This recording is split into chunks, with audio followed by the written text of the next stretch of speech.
Peace, family.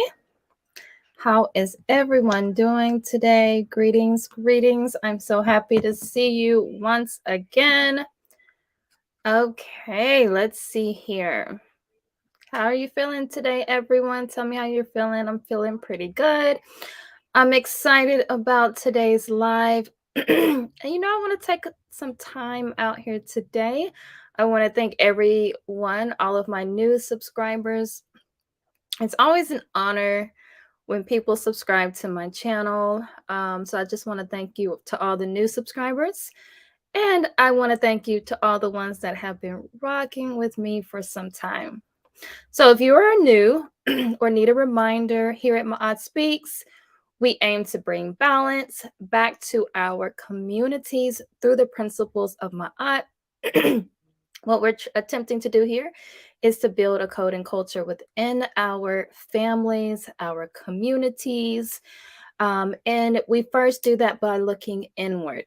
So we create harmony within ourselves, and then we aim to create harmony within our families and ultimately our communities. So, with that being said, today I want you to join me and my guest in this dynamic conversation we'll be having today. So, as always, just put your thoughts in the chat, comment, add to the conversation, and at some point, I will put the link in the chat if you want to come up and join us in conversation. So, before we begin, if you have not already, I want you to make sure to hit that like button right now. Hit the like button. Subscribe if you have not subscribed yet.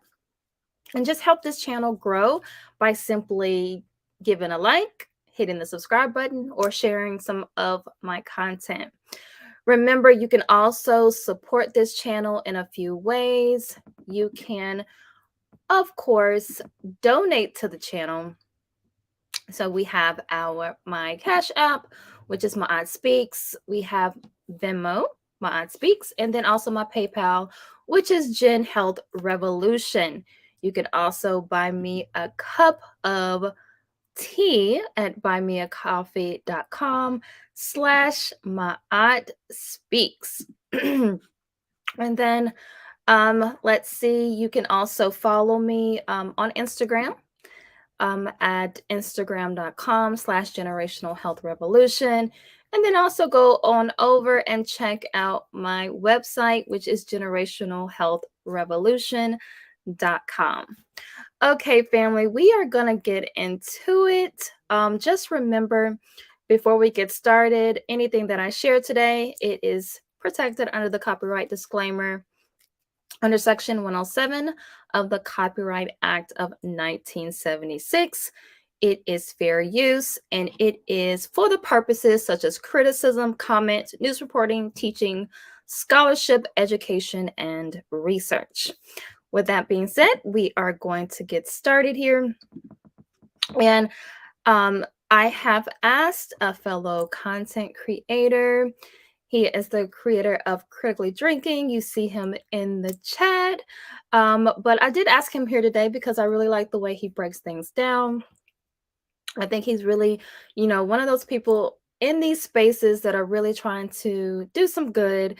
So I just want to join him to join me now. And thank you for joining me today, Arshan. Thank you for having me. Thank you. Yes, of course. So, just before we begin, just anyone who has not seen you before or don't know what you're about, just let everyone know what you do, what your content is about, and what you do in this space, and how we can follow you or find you. Fantastic. Okay. Thank you. And I am Rashawn. My channels are Critically Drinking, both here on YouTube and Twitch. I primarily spend my time on Twitch. They're both free to download platforms, of course. So it costs you nothing to come and subscribe or follow. There's different lingo for different platforms. But come on over to Twitch if you want to see me more often. On YouTube, I appear infrequently, but I am intending to do something specific for YouTube in the near future. My content is typically based around a concept that I try to unpack, help us understand, and relate to, so that we can put something into practice that's useful. Because a lot of the ideas that we carry, a lot of times, are actually burdensome or obstacles to communication or relationship. So I really want to do that. Do that specifically, to take a word like we like submission in these conversations. So unpack what we're actually trying to say. We had a great conversation recently where a guy actually did admit, that he wanted like Sharia law. He wanted to enforce, like, I was like, oh, Mm. that submission does really mean slavery for some people. Oh, wow. So we actually try to have those conversations to try to dig into what people mean, challenge the ideas, not the person, and get to the root of the problems that are keeping us apart. Okay, thank you. So again, thank you. Let's take a look at the chat really quickly. Okay, so we of course have Enya Pieces. Thank you for always coming through and supporting the channel. I do appreciate you, and always to my love. Here we go. Thank you for moderating and always being there and supporting me. All right, so we are going to get started here. And so we're just gonna start. If I'm talking, you can jump in. If you have something to say, I'll ask some questions too. But feel free to jump in. So again, I always say before these conversations, I just want to remind you that as you enter, prepare to open your minds. We've been given that filter. Most of us are accustomed to seeing through. So often we jump to defend only what we know and forget that there is so much that we don't know. So here at MaatSpeaks, we really want to adduce a different perspective or filter so we can consciously heal ourselves and name ourselves in a way that is native to who we are. So again, I started this channel so that we can heal ourselves, our community, and build with one another so that we can create a world that our children and future generations do not need to heal from. Thus, the name Generational Health Revolution. So let's begin. So, again, I will drop the link at some point if anyone wants to come up and further discuss this topic with us. Okay, so let's begin with this conversation. So, last week, we did have a conversation. We talked about the Woman King. And, as I was, shout out to my brother here. Thank you for coming through. Yes.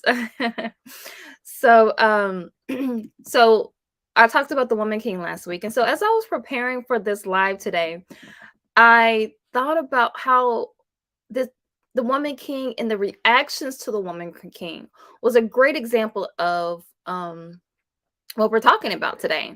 So, I've seen quite a few posts about Viola Davis and how they felt after watching the film. And it's no secret that celebrities are worshipped to the point that people are willing to argue or fight friends, family members. I've heard some people just stop talking to people because of a politician, because of a celebrity, so quite just silly behavior. But um you know so have you seen lately, like whether it's the Woman King or any other popular media, to the point where people, they have like this emotional tie to the celebrity as if they know them personally? Anything that you can think of?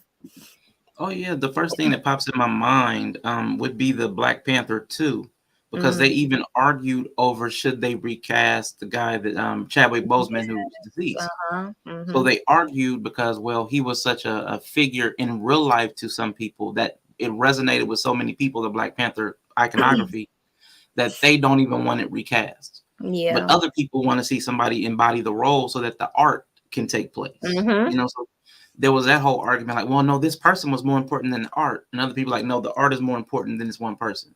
So even Mm. that struck. I didn't anticipate people arguing over that. That seemed like, well, just either cast it or don't. Like, that was Yeah, weird. and I did hear about that. Um, because of, it was something that caught my attention with that. The whole, because people were saying that they recast, those roles all the time. If something happens or that person can't play the role anymore, so they recast. But because people have um had such a strong emotional tie to him as Black Panther, but also to him as the actor, and how they felt about him, that it was just like, we're not going to recast his role. But you kind of see the direction that sort of taking too, because now it's taking more of this women empowerment kind of, based on what I've seen. It's like this women empowerment kind of stance in the new Black Panther. So that's going to be an interesting dynamic, especially since we just got done with the Woman King and how women felt empowered from that. So I was looking at kind of where do we get this whole concept of, how we worship celebrities. And I think we can agree that this has been happening for many, many years, probably centuries of, because, I think you had mentioned in the green room, just all of this, uh, all of this, what is it called? Uh, the god that, like, gods, like Oh we're yeah, created yeah, like gods or demigods yes. by celebrity. So I was like looking at that. I'm gonna share an article, but something that really caught my attention was how we've kind of transformed as far as celebrities and who gets to have celebrity status. So, like in ancient times, it said philosophers, religious leaders, soldiers, and statesmen, and even some slaves attained the level. And we're a lot of times we're talking about like Greek things, like Hmm. the Greeks. They had like warriors and things like that, and these men were slaves, but they were able to fight or kill in order to get kind of that status. And we can look at how that parallels even with um the black community, and how, then we had like even where like boxing came from and all of those types of things. But celebrity meant constant attention, and so sometimes this actually was not good attention, because in ancient times it was said that if the attention of a government was not welcome, because you just didn't want the attention of the government. So there was a lot of different people who, as time went on, it got different. So then you had like philosophers like Socrates and things like that. And then Hmm. you went on further down the line with different people. What was some examples would be, I'm trying to think. Oh, like musicians like Mozart and stuff like Oh that, yeah. because a lot of musicians in that time, they were actually not thought of well. So, Beethoven and stuff like that, those were people who were actually in their time, they were considered to be celebrities. Hmm. But there are some musicians who just died poor, right? So there Absolutely. were things like that. So I'm gonna share this article. Let's see if I can make this bigger. But it said modern celebrity culture began not with Hollywood, nor with the internet, but in the 18th century, when the modern meanings of the words celebrity and star first became widespread. Famous people have existed for millennia, but the heroes of ancient Greece and Rome sought eternal renown. So while medieval stains attained their canonical status only after death. So just kind of like what we were talking about. Celebrities are people known during their lifetimes to more people than could possibly know one another. For many centuries, rulers and conquerors were their primary celebrities. So then here we talk about in the 18th century, that's when authors, artists, performers, scientists, and politicians start becoming celebrities. I'm not going to read all of this, but it talks about the philosopher Rousseau and how he published an autobiography. And then let's see, let's go on down. Let's see here. And then we talk about newspapers. So newspapers were starting to become popular in the 1800s, and so that's when they started actually marketing to people. And a lot of people were like doing kind of like with selling something. Yes. And then let's see. And I thought this quote was interesting. It said in 1855, a young middle class woman living in Glasgow announced, "Unless there is some star in the theater, we do not go." So you can even see Mhm. how that is corresponds with today, because there are a lot of it's a lot of things. So like in theater, now you have people who would have gone to theater to become famous. They're just regular people. Now they're having to compete against the people who are already famous. And then you Yeah. see that social media content creators are now having to compete against people who are already famous. So you see that. I want to shout out the people who have come through. Peace. Thank you for coming through. I appreciate you. Quantum love. Thank you for coming through. Glad to see you here. And India says, I think people worship celebs because they feel that they can relate. I'm not sure if they intend to do it though. Yeah, so I'm gonna get into that because there's a lot of different reasons why, but that is it's either they think they can relate or they want to relate. Mhm. So yes, much love to the panel. Thank you so much, Quantum. And my sister, Hanifa, peace. Thank you for coming through. I appreciate you all for being here. We're going to continue the discussion here. So I just wanted to share just kind of gives you a brief kind of outline of that. And then we see, like, the 1900s, when you saw more of these superstar and Mhm. very made up celebrities and in the movies and things like that, because as the progression of like moving, what they would call moving pictures, came also a lot of different dynamics with that. So let's continue. So what do you think was the change? So we talked about how first it was like philosophers, people Mhm. who were warriors, and now it's to the point that it's like a cult. Yes.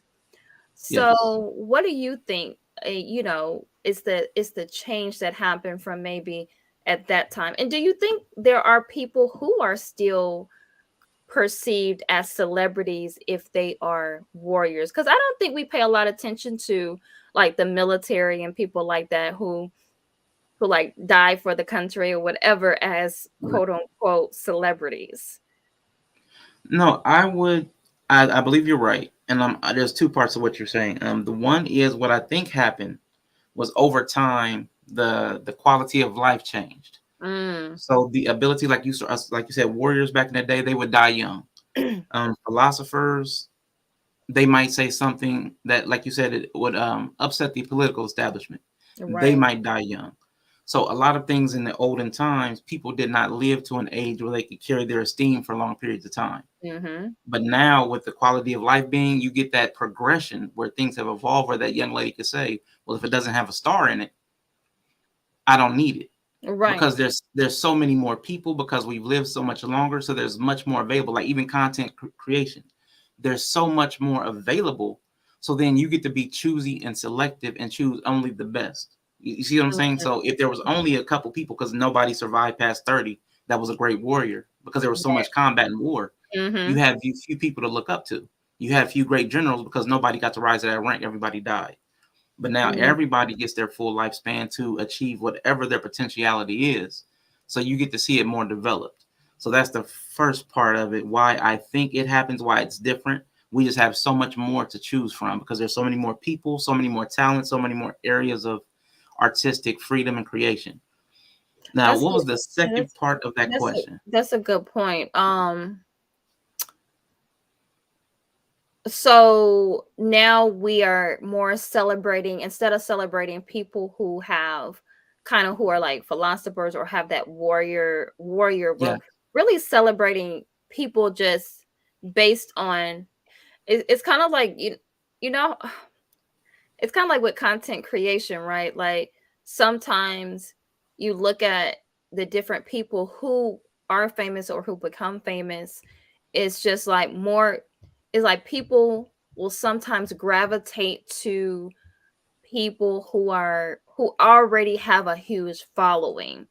And that Yes. doesn't necessarily come with talent or come with deep thought or anything like that. It just comes with the numbers, or it comes because someone has told you that they are meant to follow after. So, like I said, it's kind of more of that cult kind of mentality as opposed to um, an actual like deep thinking where we're like, I'm really following this person because, they were great at this or great at that. Because Yeah. now there's a lot of great singers. There's a lot of great, but they're not all famous, Right.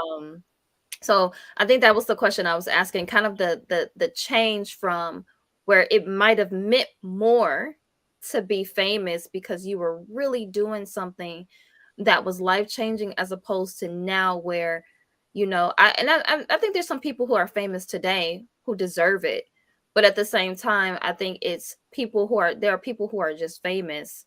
I saw a guy on YouTube. I mean, not on YouTube, on Instagram. He does like these skits, and he like dresses up like a hobo, and it's just like we it's just like we make people famous just because I think it's entertaining because we like to sit and be entertained, so it's an entertainment factor. I definitely hear what you're saying, and I'm just trying to type out this word so I can remember it. What I remember from the first point, you said like we don't even like um celebritize or whatever the word might be. We don't idolize Yeah. combatants anymore. Like, and that's what I was going with the whole general. They Hmm. don't live to old age, but now we do, because there are people that people do idolize, people that were like Mike Tyson, Iron Yeah. Mike, Hmm. Kimbo Slice came up. Now the MMA, there's a lot of people that do still look up to combatants. It's just they don't combat to death. And on a lesser degree, you have the physical sports like football, and people still idolize some of the more brutal, the ones that have the hardest hits. Yeah, Those are the guys that a lot of the guys we that's like, the guys that like to hit. true. Even Hmm. if it's illegal, we kind of like, oh, he went upside somebody's head. So we still like some level of ferocity, I'll say. Yeah. I think there is still that, but you're right. And what I would say to what it all is, and I think you'll respect this, is it's an energy. So the people we gravitate towards, there's an energy. So like Yeah. when you say like people are like something like, oh, there's a crowd there. Well, they see the crowd, that's a lot of energy, and they Mm, want to feed off of that.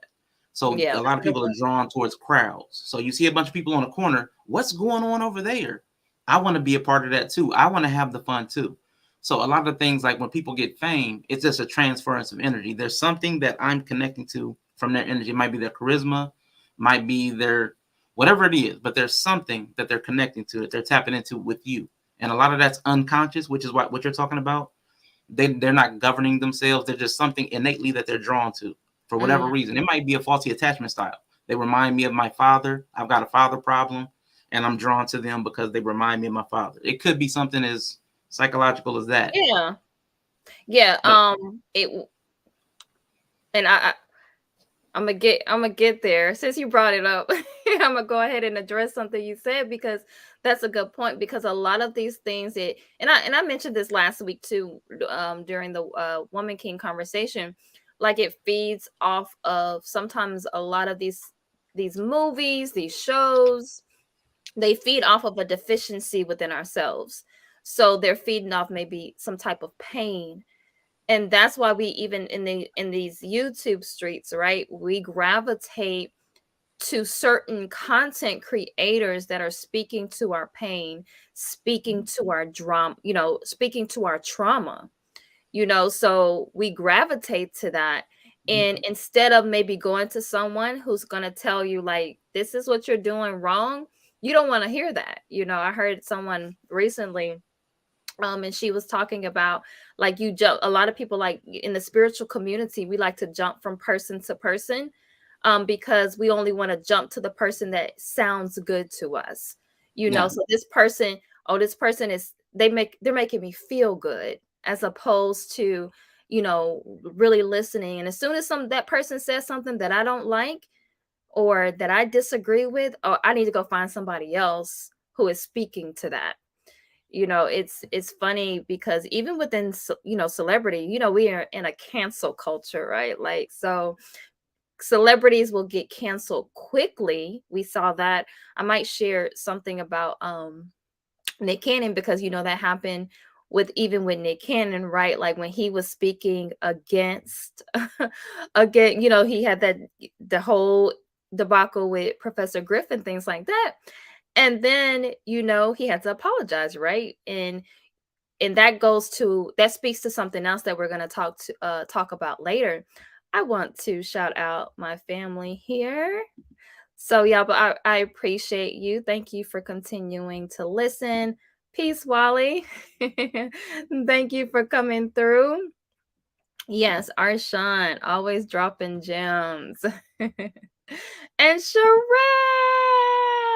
Hey, Sherelle, it's good to see you. Thank you. Thank you so much.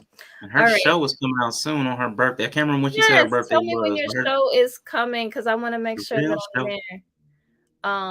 You said your birthday. Tell me when your birthday is so I can make sure that I subscribe and tune in, Sherelle.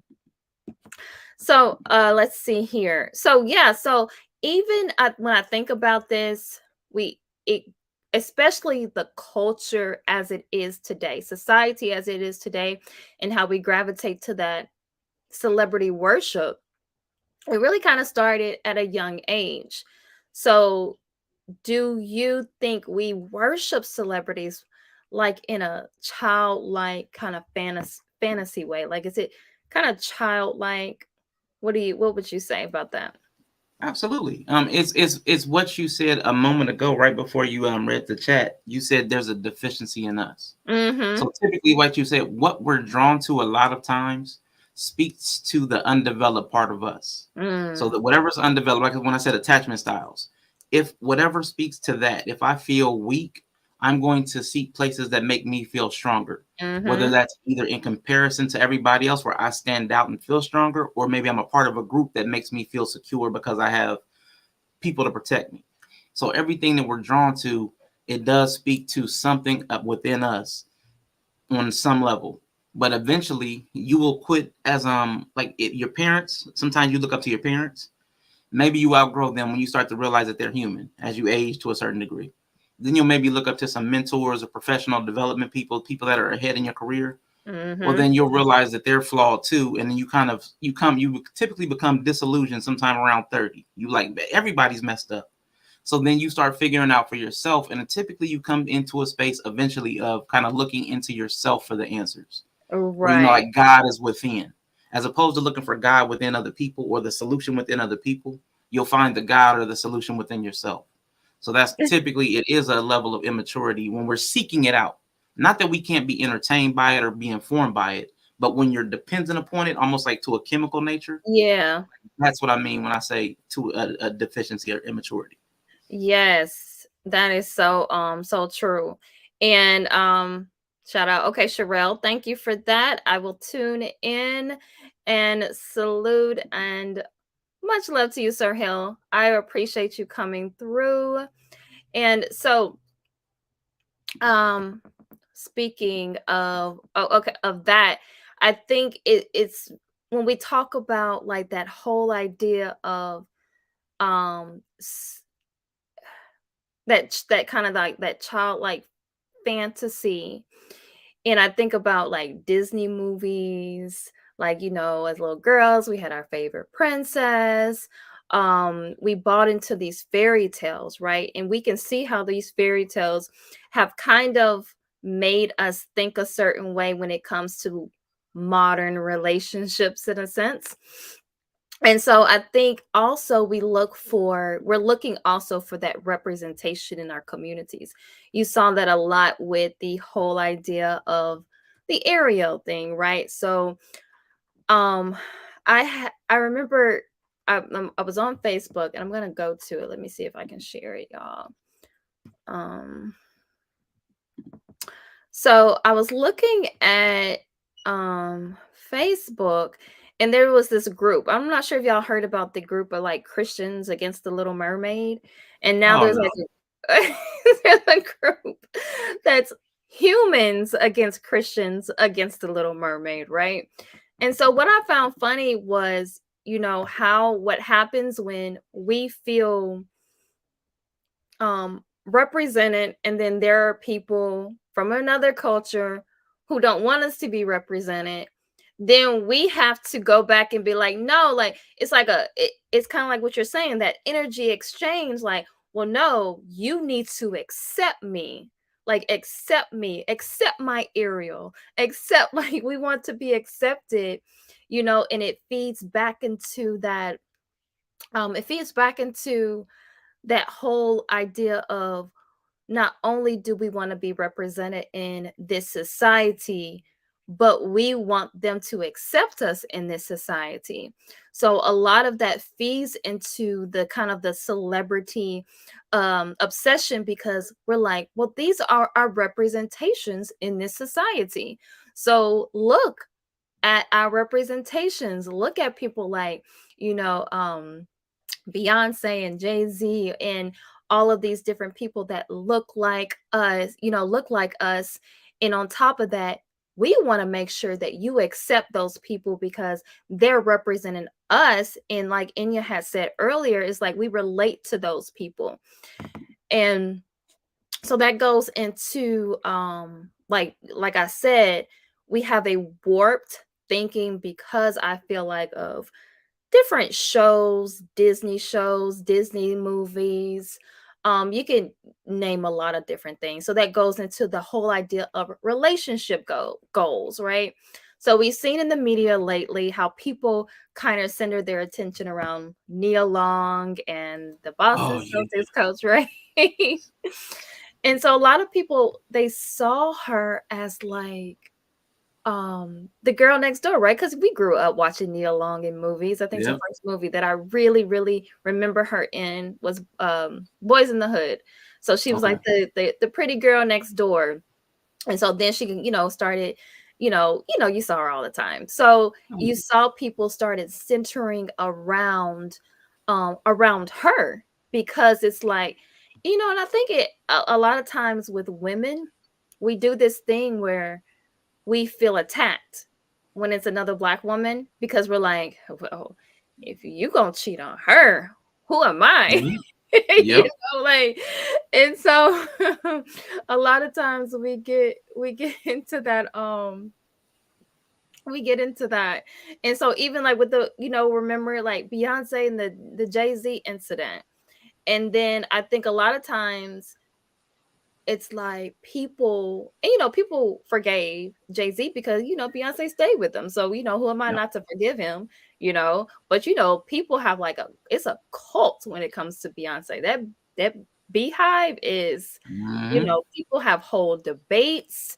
They Oh will yeah. argue with you. I remember her album just came out, and people were just like debating back and forth. You had the whole what's her name? Khalees um Oh yeah, thing. about that song credit. Yep. Yeah, like it was a lot. But that goes into and what I was talking about, like with the relationship goals. So especially when we really we it and it's weird because even like with the Obamas, right? People looked at them as relationship goals. And I've always been baffled by that, because it's just like you don't know what's going on behind closed doors. Mhm. They're only sharing with you what they want us to see. So when I think of and it's something that you just mentioned with the energy, right? So I think of it as a currency. So when it comes to like this celebrity worship, it's like we're doing like this whole like exchange. Mhm. So, our currency comes in different forms, but a great way is for us to pay. We pay in different forms. We pay with our attention, we pay with our money, and people Mhm. will pay, thousands of dollars. Have you seen those meetups where they're like $1,000 to meet up with different celebrities? No, I know Chris Brown was doing something like that. Sim had put up Yeah. some. Yeah, Sim had put up $1,000 to take pictures of Chris Brown, and I'm like, good lord. Right, right. So, Yeah. we pay, and then even marketing. So they use celebrities to market to us. Yeah. So, and that's how they were even getting Black people to care about voting, because a lot of Black people had stopped caring about voting, And so then they like started using celebrities because again, it goes back into that representation, right? Like Yeah. it goes back into oh well, we now are being represented in society. Mm-hmm. And shout out TWP Popcorn. Thank you for coming through. Let's see. I just wanted to make sure. Oh, thank you, Information Man Show. I appreciate you for coming through. Yes, crazy. Yes, it is crazy. Okay, and Dizion, peace to you. Thank you. Thank you. I appreciate you. And so I'm gonna share this short video. I shared it on my Instagram today. And I'm gonna share this because it's still relevant. It's still relevant to today. One moment while I share. All right.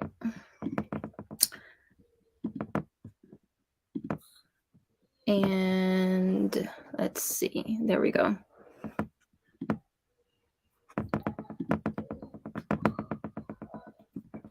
Let me make that bigger, y'all. Okay, there we go.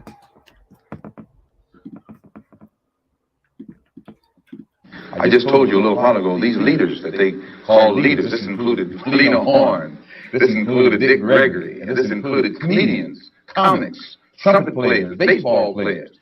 Show me in the white community where a comedian is a white leader.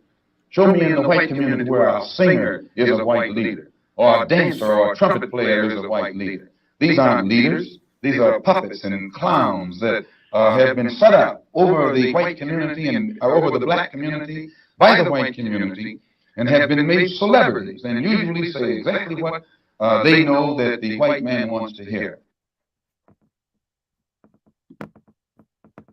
All right. So, what do you think about that? Arshawn, what do you think I about think what he's partially right, but it's interesting though because the threat that he posed to the Nation of Islam was because of his celebrity. So even he became, no matter what your role is, once you start getting attention, you face the risk of becoming a celebrity and losing your efficacy. You lose your impact because people aren't there for your reason. They're there for whatever that energy exchange is. So even he could have a crowd of people. Even Jesus, they said there were multitudes around him, but they weren't there necessarily for what he was looking to give. They wanted to take what they wanted. They wanted their specific exchange. So even he fell victim to that, even though I was talking about comics and actors and singers, which is true. We do that now with Killer Mike and T.I. And there are a lot of people. Who was the one that wanted to give to Ice Cube, wanted to talk to Trump, and they didn't even give him the time of day. Right. So even the celebrities are looked at as people who should lead us. But where I'll defend that is as far as black people, they get the closest to the white power structure to even have a relationship to know what we're up against. A lot of us say things, but haven't really interfaced with any real level of wealth or any real level of power. So when we're talking really theoretically or from things that we've heard. So, but they have actually probably been burned a few times, probably been through the court system to try to defend themselves against false accusations. They probably have a greater degree of understanding of what the true problems look like for black people that we would face if we were to develop anything of substance that a lot of us on the ground level probably don't have any real relationship to. So that's where I would defend it. But he is right. We do cling to them and allow them to make decisions, to lead our discussions. That's a problem. But we've long been trying to give over our autonomy. And it's not just black people, like the entire, like the Judeo-Christian system is people looking for somebody else to be the savior. So whether it was in the Old Testament that we need a king, and God's like, you don't need a king, you just need me. And they're like, no, we still need a king. We need somebody else to lead us because we don't want to make the decisions for ourselves. Okay, it's gonna go bad for you. Well, okay, give it to us anyway. And it went bad.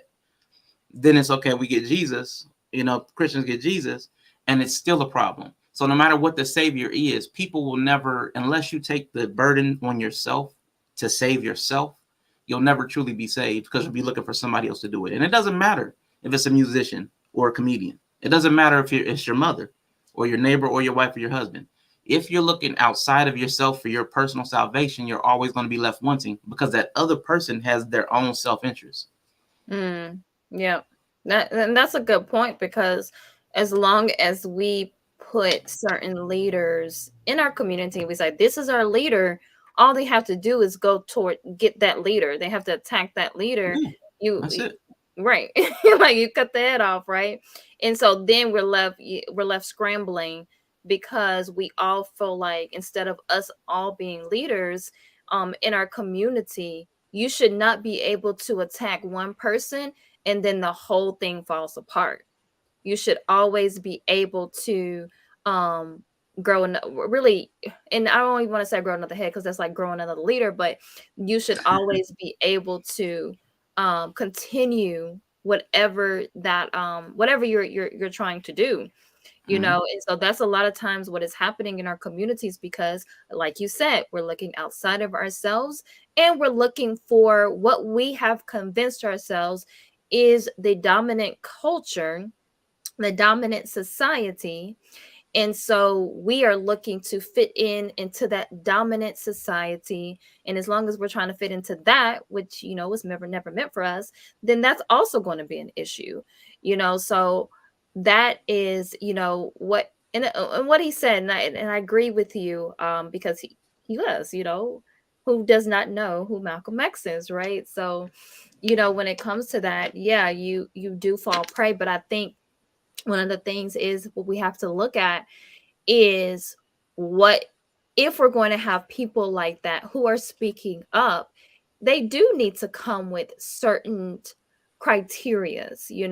I mean, I remember what's Kim Kardashian, right? She was going and speaking to Trump, right? So Yeah. it's like we don't have that. And I even have I was looking, I saw this on social media too, where we have um Biden appointing NBA star and Chris Paul and Taraji P. Henson to HBCU's advisory board. And, someone even said, like, celebrities instead of policies of substance for Black Americans. So, that's what we get. But they know that they can parade those celebrities around us. And we're just going to be like, oh, okay, well, it's a celebrity there. Even though what do they have, like, to back up these things? Like, are they just celebrities, or do they have something else? Because I mean, I think there are some people who are versed in policies and things like that, but we're not getting anything tangible. Where are the tangibles at? And then on top of that, again, I'm more of the mindset of detachment. So if you are the more mindset of detachment, why are we still? It's like we want to play hopscotch with the quote unquote dominant society. We want to play hopscotch with them. Dr. Francis Cress Welsing said, we got to admit that we are fearful of white supremacy, the system of white supremacy. Like, we're fearful of it. And as long as we're fearful of it, then this is what we're going to do, because we're going to continue want to sit at their tables, so that I'm going to look at a couple of these comments here. Peace, Kawhi Bree. I appreciate you. I like listening to y'all. And we are feeding a construct that has already been established. We have to be cognizant of that. Exactly. So, before we decided to try to enter it, it had already been established. And we're gonna get into that as well. I think I said it on my live last night. My hard rule, no one, is that I never ever under any circumstances argue with people's fans because they lack any degree of objectivity. Oh, that is very true. That's very true. That is something that we don't, when it comes to it, because it has now become an obsession to now even talk about celebrities. You know, people build whole platforms without around like Absolutely. celebrity gossip. Yep. So you gravitate to that. You're gravitating to whoever you're relating to, or for whatever, and like you said, it could be different reasons. I see me in that person, or they have a strange relationship with their father, whatever it may be. You see yourself in that person. And that's how we are a lot of times, right? We can be like that with our kids. You know, our kids can do something wrong and be like, no, my kid didn't do anything wrong. You know, so Mm-hmm. we're like that in our personal lives. And now we're extending it to people that we don't even know, because now you see all of their information online. You see it in Yes. newspapers, magazines, social media. We can really follow a person. I remember when Twitter first came out and people were like following celebrities, like people were like putting their every move, and people started really like loving that. You know, so we have a tendency to now is it's just, to me it's just weird, is weird behavior, right? Like it's a weird thing um to to want to know a person. It's like Arshawn, I'll be like, you know what? I like Arshawn's content. Let me know what he's doing every minute of every day. You know, it's crazy. And Bree said there are sellouts. Yeah, there are. Yep. And I'm gonna even get into that piece. Two Two chopsticks. chopsticks. Peace to you. And most people that worship celebs don't know or run away from themselves. They live vicariously through these celebs because they don't like their own lives. Yes, yes.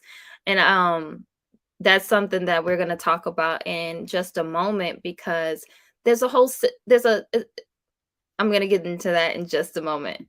So, yesterday, Coolio died, and because he can relate to a lot of our childhoods, some people felt grief. Immediately, I was brought back to my childhood because of Gangsta Paradise. So, they take hold of our pain. That is correct. Because I remember when I heard it, I was just like, Coolio died. You know, it does, because you remember like that person, you know, and even if you didn't listen to all their music, there's one song that you can kind of like remember, and you can kind of even remember where you were. And so a lot of times we are, you know, sometimes we get more emotionally attached, or to celebrities. I mean, look at what happened when Michael Jackson died, right? Like everybody. I think I even cried when he died. But you know, like it's just, you know, we do, and it happens over so many, because I know people who said like when Bob Marley died, right? Like there were people who said they cried when Bob Marley died. So it's these they remind us of something, and then we also relive certain points in our life. Absolutely.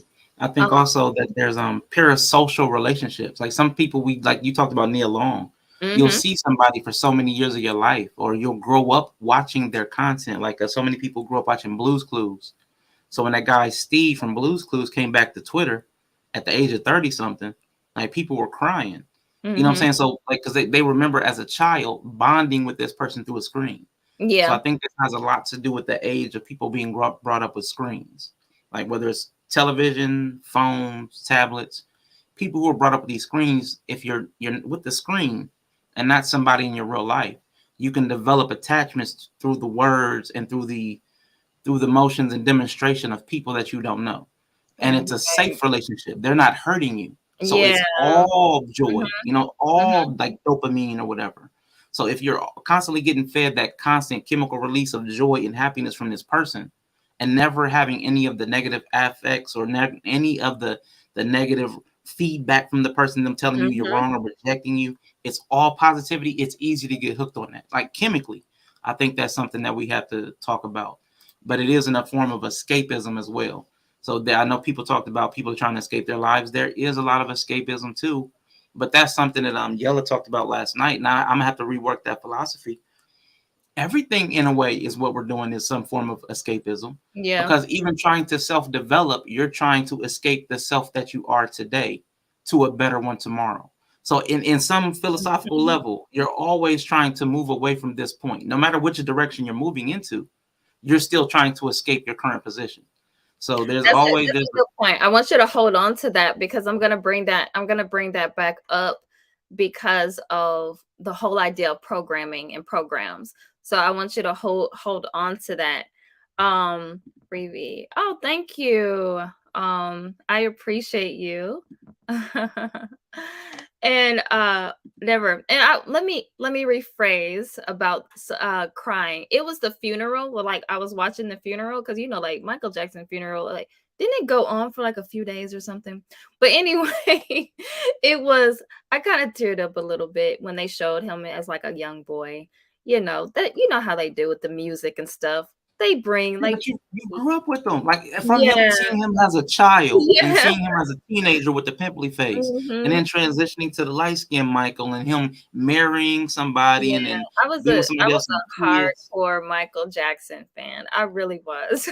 I was, I remember, when he was still, Michael, and he was, he had I think I got all like I remember when his album came out when I was in high school, I think it was his last album, I snatched that thing up. So yeah, it does. I remember Aaliyah died, I think when I was maybe a junior or senior in high school. I can't remember. And I remember there were girls who cried when she died, and I remember thinking like, why y'all crying? You don't even notice. But it does. It speaks to something within you. Because even when you think about Aaliyah's music, like when you remember Aaliyah's music and some of the things that she sang about, that is speaking to whatever that person was going through. They might have been speaking to that age ain't nothing but a number song, But once you connect to it, it's an energy that you're Yep. attached to. And you're always probably going to mourn the loss of the potential of whatever that energy could have produced. Yeah. No, I mean, no matter how negatively tuned it was, even like if a gangster rapper dies, everybody's like, what if he would have reached the age of 30? Maybe he would have become a better person. So there's always the loss of potential that we attach to, if nothing else. That's very true because we do that in our personal lives when someone transitions. We think of, and I think most of the time it's like a selfish thing. We think of if this person was still here, they could see this, they could see my kids, they could see me being a success or whatever.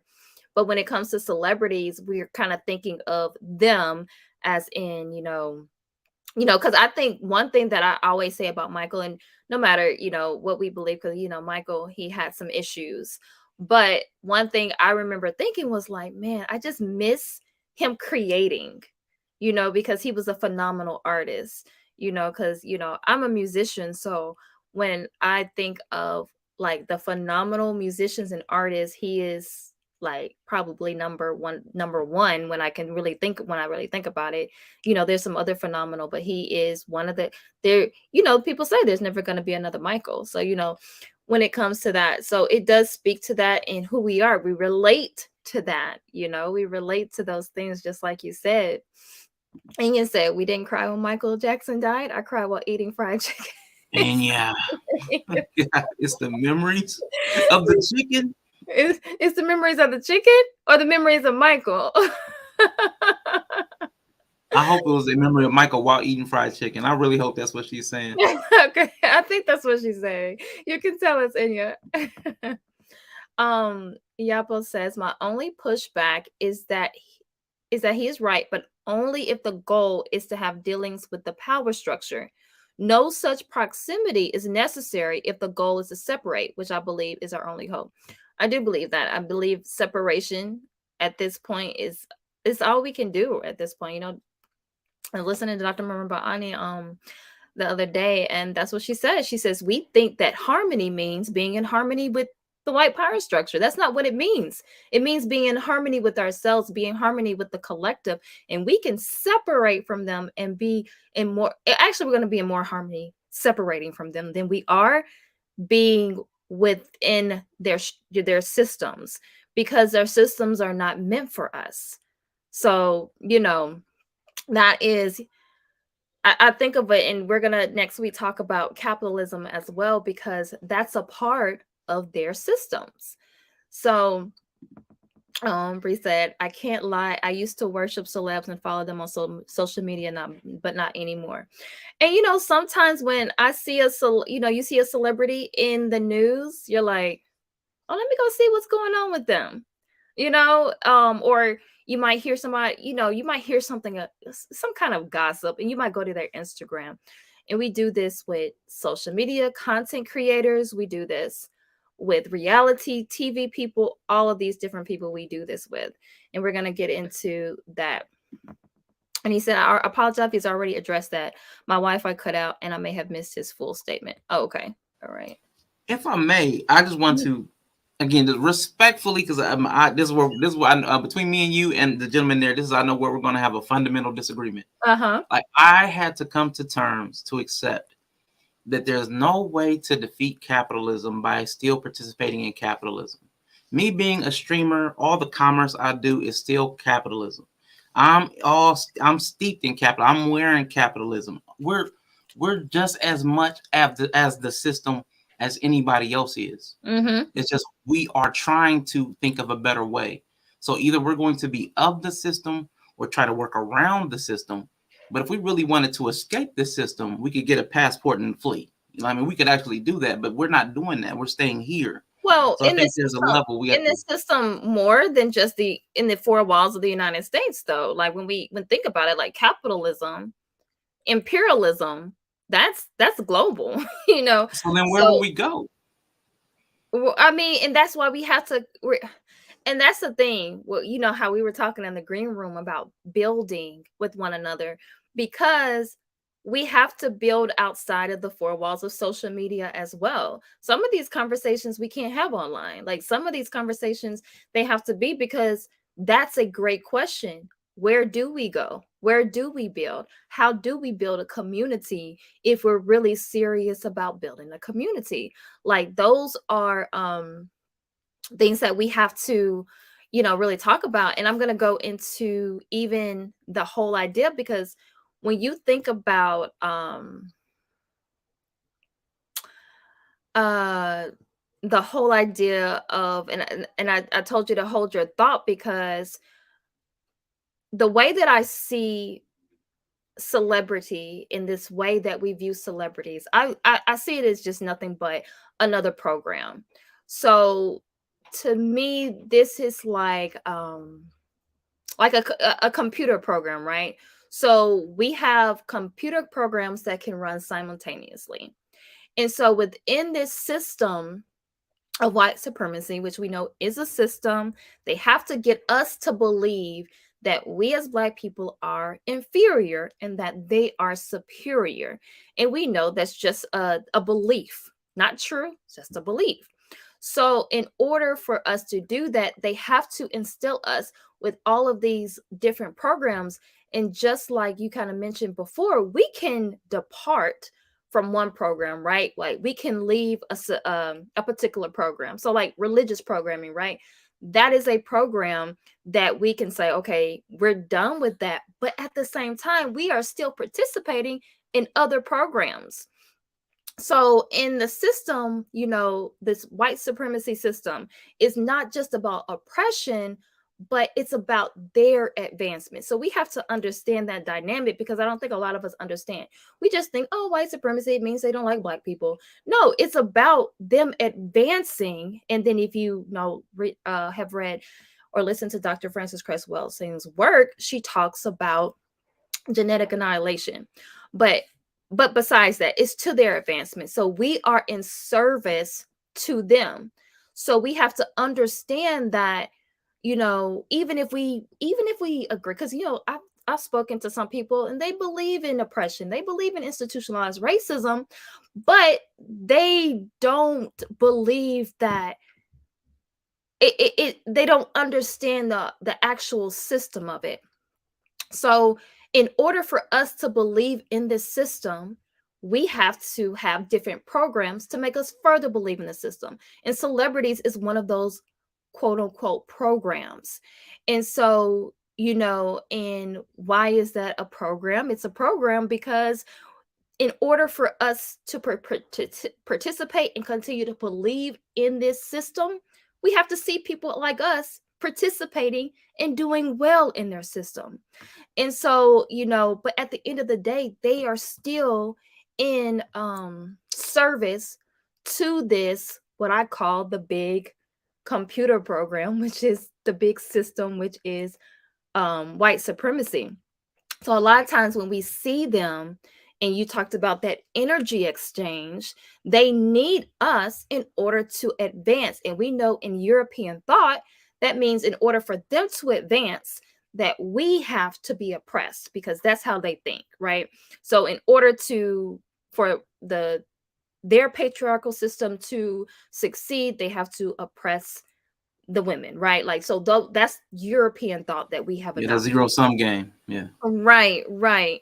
So in that, and so in that, what these celebrities in their system is in service. So when we see celebrities that are paraded in front of us, and we're like, oh yeah, these celebrities, they're showing us that you can you can make it in this society, right? Because that's what we have to believe. So we have to believe that one day we can become Serena Williams, right? Like, we have to believe that one day we can become Kevin Hart. We have to believe that we can have a relationship like I don't know anybody who relationship that's good in Hollywood. Denzel Washington, his wife, maybe that one. Like, we have to believe in that, or Michelle and Barack Obama. We have to believe in that, because that gets us to continue to participate in their society, which is an energy exchange. Like you said, like, we are giving them our energy in exchange of us giving them our energy. They are just giving us those crumbs. They are giving us those representations, because it makes us believe that we can become a basketball player or a football player or a celebrity, and that continues our participation in it. So what do you think about what I just said? I agree with that. My only thing would be like the step further. Okay. Like, yes, there are ways to condition people to participate in a system, like to get their willful submission to a harmful system. You can get people, you can market cigarettes to somebody, and the cigarettes will kill them. Even if you put a warning on it, they will do something that's self-destructive. I get that part. The part I struggle with is the second piece. Like, no matter where you go, there you are. So no matter where we are on earth, like you said, there's going to be a system that somebody else already has established that we're going to have to work within. And most places are not favorable to us as Black Americans. We may have some places that might be more favorable in Africa, or some Latin countries that have a high degree of melanated people. Right. But we're still going to have some level of struggle. So we're just exchanging one struggle system for another struggle system. And personally, the energy exchange, the energy just may be more peaceful with a different type of struggle. Somebody might prefer struggling in the city. Somebody might prefer struggling on a farm. Somebody out in the desert. But that to me, everybody's going to deal with some level of struggle, and we're all going to fade out one day. But wherever we find ourselves, we could do better wherever we're planted. So we're here. We could do better with each other right here, right now. And I get planning for somewhere else, but for me, because I haven't seen it, like the celebrities program us to see, you can ascend to this level. I haven't seen the place with a peaceful existence for Black people. So because I haven't visualized it, I can't believe in that. So what I can believe in is us making like with the Christian ethic. I can't worry about the heaven I've never seen. So why don't I make a heaven on earth here? Why don't I make this a place that I can inhabit and feel at peace in and find joy in? So that goes back to the looking without for salvation. For me, the salvation is going to be always internal, in spite of whatever you're seeing around you. Here, there, everywhere. If you're not right here, it doesn't matter where you're planted, because you're always going to find the struggle in it. You're always going to find the conflict. You're always going to find the part that rejects you. Whether you're man, woman, Black, white, there's going to be some resistance. That's just life. Yeah, I mean, I believe in, I've talked about this on the channel. Like, I believe in the chaos before the order. And I believe that, there will be struggle. There's a lot of elders who died knowing that they were not going to see the fruits of their labor. So I believe in all of that because I believe in creating a better dynamic for our children. And so I do get, I get that. I get what you're saying, because wherever we go, there's going to be some semblance of um struggle, because the whole, like, most of the world is dominated by that thought, and it is crazy because the quote unquote dominant society is only a few percent, right? There's only, like, I don't know how many percent of them there are. Like, last time I heard, it was like 8%, like 8% white people in the world. But they have dominated mentally. Like, they had to just dominate us mentally in order for us to follow suit. So I think with the those are, if you say, I don't um I don't I have not seen, I like what you said, where you said, I have not seen peace in a black community, right? Because even when we talk about, like, segregation or Tulsa, whatever, what do we hear that comes from that? We hear destruction that comes from that. So a lot of us, that's another program that we're feeding into. We're feeding into the program of that can't be, because again, it goes back to their advancement. Us living in peace amongst ourselves does not help them. That is not in service to them. We have to only believe that the only way is this society and operating in their society, for because that's in service to their structure, to their system. And so, that's the thing, like, that I understand, but at the same time, we have to start doing the programming. I think, I forgot what my husband said, but he had said something to that effect. Like, we have to, what is the word he used? He said, um, what is it? What is the word? Come on, Just just do it. like, Come tell on. me the word that you What's the word? use. We have to, you use a certain word. But it's like it's not a bug. Um, what is the word he used? Did you put It's it in not a there? feature, it's a bug. Um, like when a computer program puts something in, hack. Virus, Wait, what? Hack? Trojan, malware, It's something they said in the Matrix. Oh, what is the word? I can't think of the word. a Um, glitch, I'm gonna put backdoor. glitch. Yes, I think it was glitch. Glitch. Yes, glitch. We have to like, create that glitch, right? In the system, in the programming, because the programming is meant for them. So now we have to create our own set of programming in order for us to advance, in order for us to be successful. And then that goes back to what we deem as success, right? Like, we need to understand our own success, because success is what we have been, it's a, Hanifa talks about it on her channel, decolonizing the mind. Our thoughts of success, of what we value, is European. I'm going to all right. So that's the StreamYard link if anybody wants to come up and add to the conversation. But we're gonna keep going. Like, I'm really enjoying this conversation. Let me see. We had a lot of comments come through. So um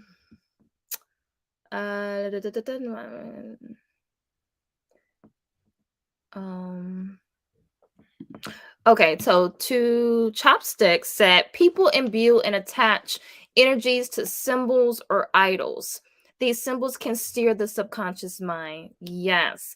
And that is something that we have to understand when it comes to, in I've been really studying a lot the subconscious mind, and I had a really deep conversation with my husband the other day about even how we view the subconscious mind, how we view our spiritual systems, because a lot of that is still tied to our religious programming. Um, because we still think that we need somebody outside of ourselves. We need a guru.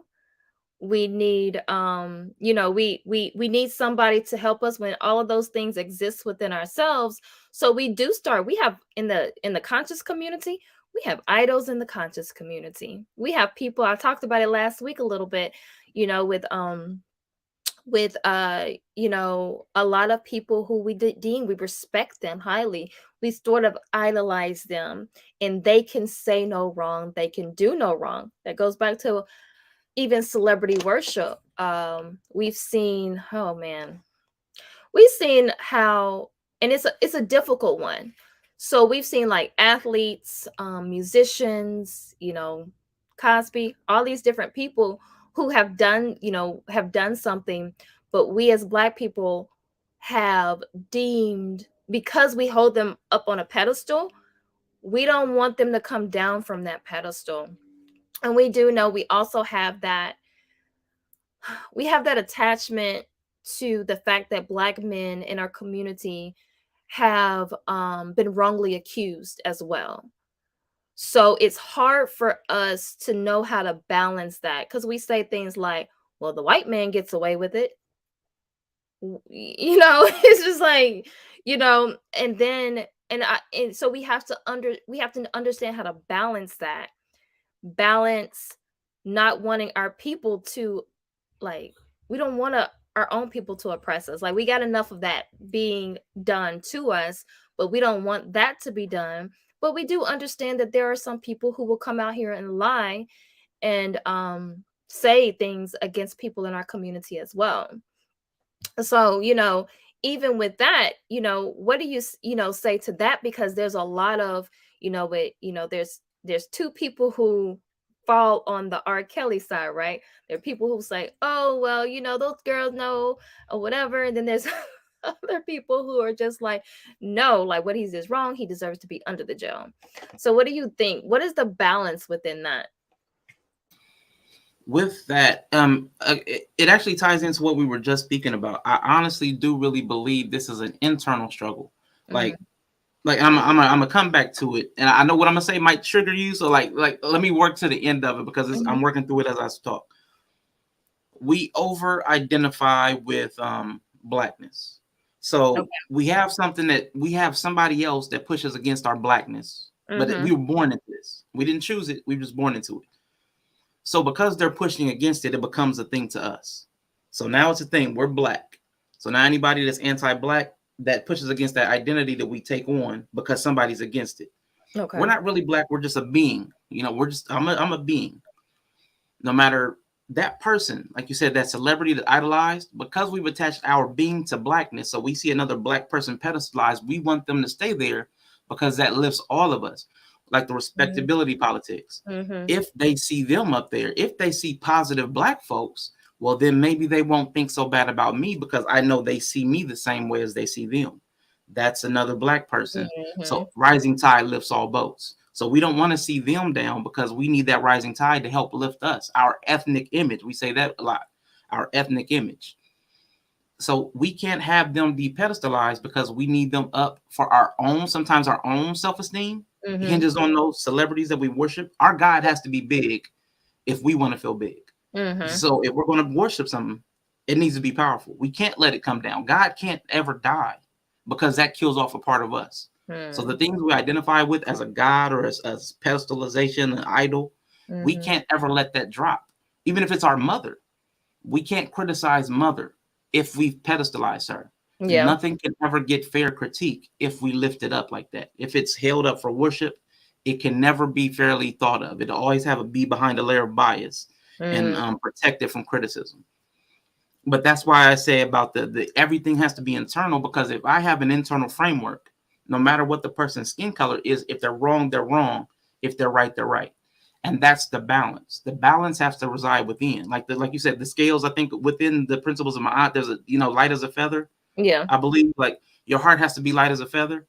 Like that has to be the thing, because even whatever, if there's an afterlife on the Christian side or the Kemetic side where your heart has to be light as a feather, neither one cares about your skin color. So if our character and what we're going to be examined on once we transition, even right now, truly, the only thing about our skin is based upon somebody else's perception. We don't really care about our own skin color. It's only because they care. They made it a thing. So I don't really. I do agree with that to an extent. Of course, So, because it's another belief system. yeah. It's hard to it's hard to come, like you said, systems. Even the black system is hard to crack once you've accepted it. Well, I That's what I'm think saying. more of it for me is the scientific and spiritual essence of it, because the whole concept of melanin, right? Like melanin is it's part of the universe. So, there was an elder that said that if aliens exist, they would be black. So, and the thing is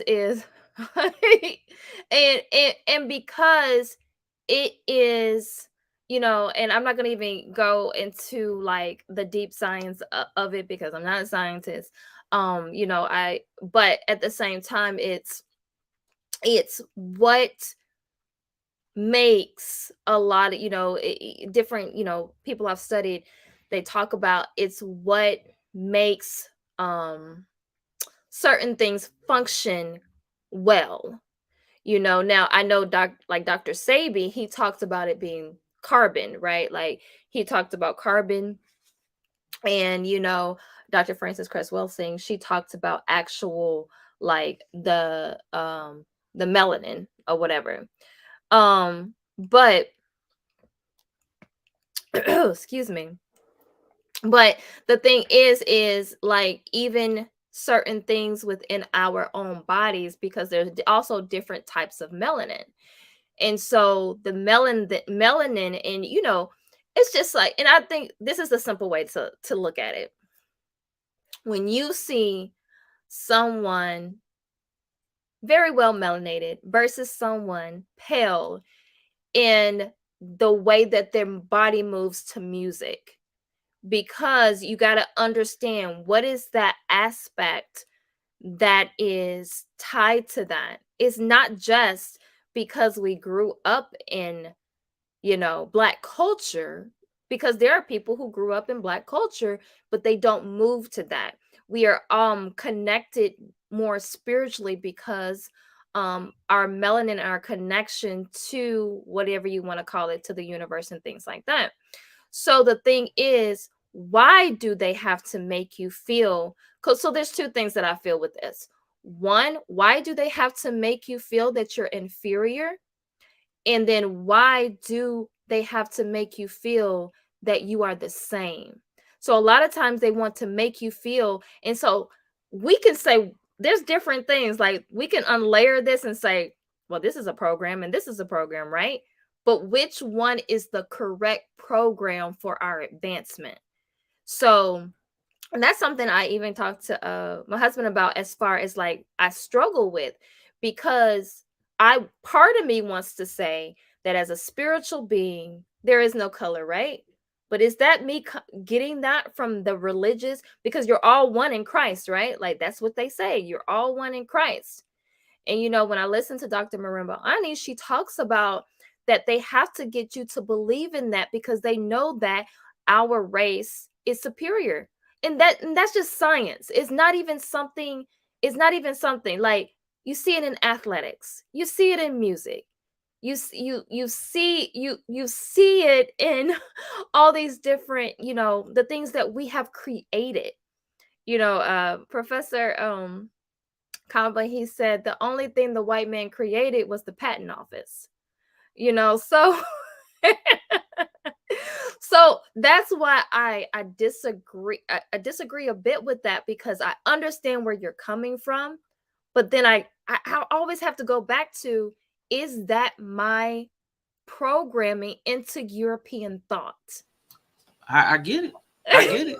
But see, but the problem with that is there's nothing that you can think that you can't have that thought about. No matter what you think, You could always That's say, true. "Oh, you just want me to think that." No, you want me to think that. No, you want me to That's want me to true. want me to think Yeah, that. that's true. You want me to think that African is Hmm. different. You want me to think that I'm black so that I leave on my own. You're trying to trick me to leave and do something on my own.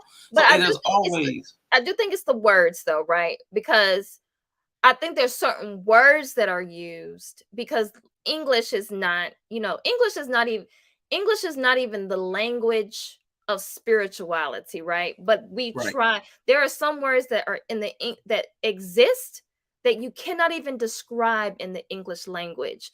So a lot of times we're trapped because of the language that we choose to use. So, I think that is also something that we have to understand, that the English language is also robbing us of our true spirituality. So even like when we call ourselves, I don't have a problem calling myself black, right?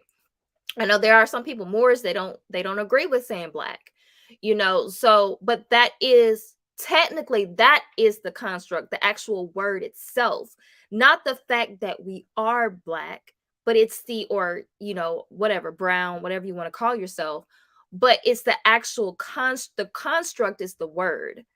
That is the actual construct, because the word is putting us in a box to define who we are, as opposed to us defining who we are on our own. Exactly. And I would say I love that I paid attention long. I love that we talked long enough for me to notice this comment. Mm-hmm. Like the symbol versus the substance. Yeah. Even with black people, black can become the idol. Black Mm. can become the construct that Yeah. becomes a programming layer. Yeah. That we spend so much time in black that we forget the being. We forget to integrate the subconscious and the conscious mind. We do none of the self-salvation that will make you a being, a whole being, supreme in whatever place your 2 feet stand. So that's more what I'm saying. I'm not saying that you have to give up blackness, but when your blackness becomes the symbol, when that becomes Yeah. the idol, when that becomes what you worship, no matter what language we're speaking, that's a programming blockage as well. So there Mm. has to be, like we said, where's the balance? The balance is not taking on any identity above that of yourself. So Yeah. your first identity should be the self. Blackness can come under there, woman, man can come under there, a Christian, Democrat, whatever, but all of it should be in service to the higher self, and everything else should flow from that. But what I'm saying, some people will lift up the white. The reason we have a problem with white people is because they put whiteness above the self. So their self can never be whole because whiteness came before. So they had to uphold whiteness before they could uphold their morality or purity, even to their own standards that they tried to preach. Mm. Same thing with black people. Now, if we start lifting up blackness, because we'll have a lot of people that are pro-black, BLM, but they're not really truly about black people. Like, it's a concept, it's a Yeah. construct. Black is just Yeah. a marker, a placeholder. But the real Mm-hmm. people, they have no love for. So that's what I Mm-hmm. mean by the self has to be the highest thing. That way you actually uphold the principles of Ma'at, the principles of Christianity. The self will get you to that level of character and godhood where you're ascendant. And everything else that flows from that will have power and resonance because of it. But if you're stuck in a construct, whether it's white, black, Christian, Jewish, whatever LGBT, if that's your primary self, it's empty. It's a facade. And everybody will notice it because it comes with no power, but it comes with a lot of fragile ego. Okay. Okay. Um, I'm gonna keep going through the comments, but I like what I like the conversation. um, let's see. So Yapo said face and hand shaking my head. So what was that? What was that about, Yapo? I'm curious. What part face and hand shaking my head? We've got to separate our split minds. Coming into consciousness is a hard work to understand who and what is the enemy. That is correct. Dr. Francis Chris Wilson said we got to confront that we have to acknowledge who our enemy is, and then we have to confront that enemy. She said while eating chicken. So we got the answer. Okay, so celebrities are unconsciously perceived as the new pantheon. Yeah, yeah. Greetings. Thank you for coming through. He said, thank you, MaatSpeaks, for educating this guy on the right. He does really need it. Oh, okay. He said there is presently a crop of absolutely talentless people who are celebs because of social media. It is madness. That is correct. There's a lot of people who are talented. It's also like who you know. It's a lot of that going on. It's who you know. And the revolution will not be televised. It's not just a saying. I agree. He said, I would argue that white people only need to convince other white people that they are superior and don't need other people's consent or acknowledgement. I see what you're saying. I do know that they had to convince white people that they are superior, for one. So that's why we have the different pseudosciences where they categorized people with melanin. The more melanin you had, the lower you were on the totem pole, basically. But they categorized us even by our skulls and things like that, just straight up pseudoscience. And so they did that because why? They looked a certain way. And so they had to make sure that they were at the top, because even the whole idea of the beauty standards are in service to that. So we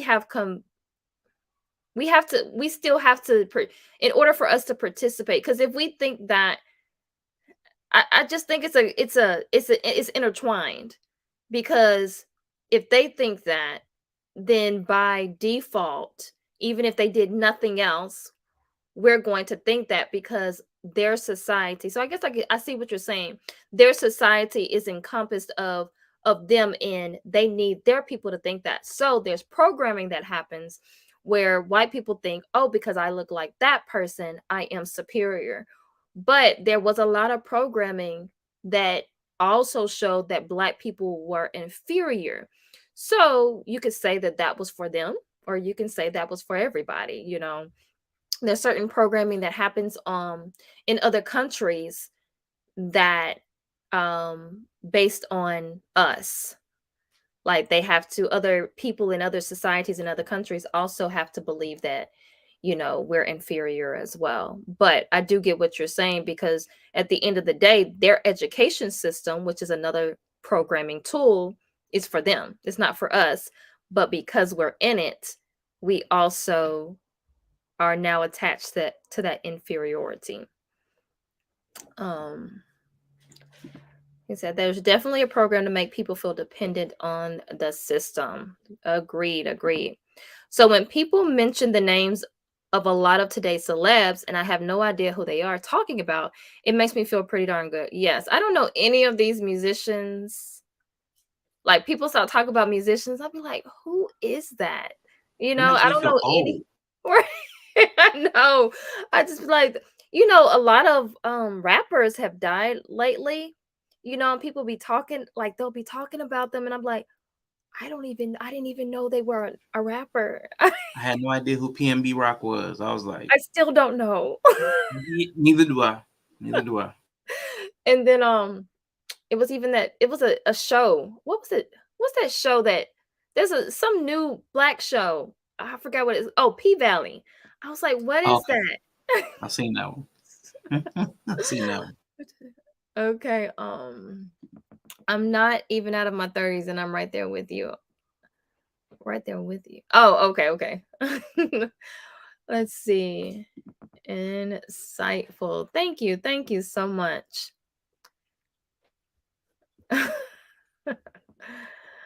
I definitely cried when Steve came back.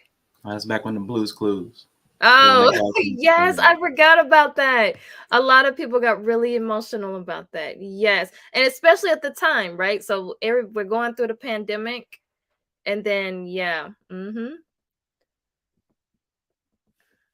Is is I'm oppressed the program. And so, like I said, all of these programs are running simultaneously, just like a computer program. Like to get your computer to work, like you have all these programs running at one time. Like on your phone, you can have several programs running at one time on your phone.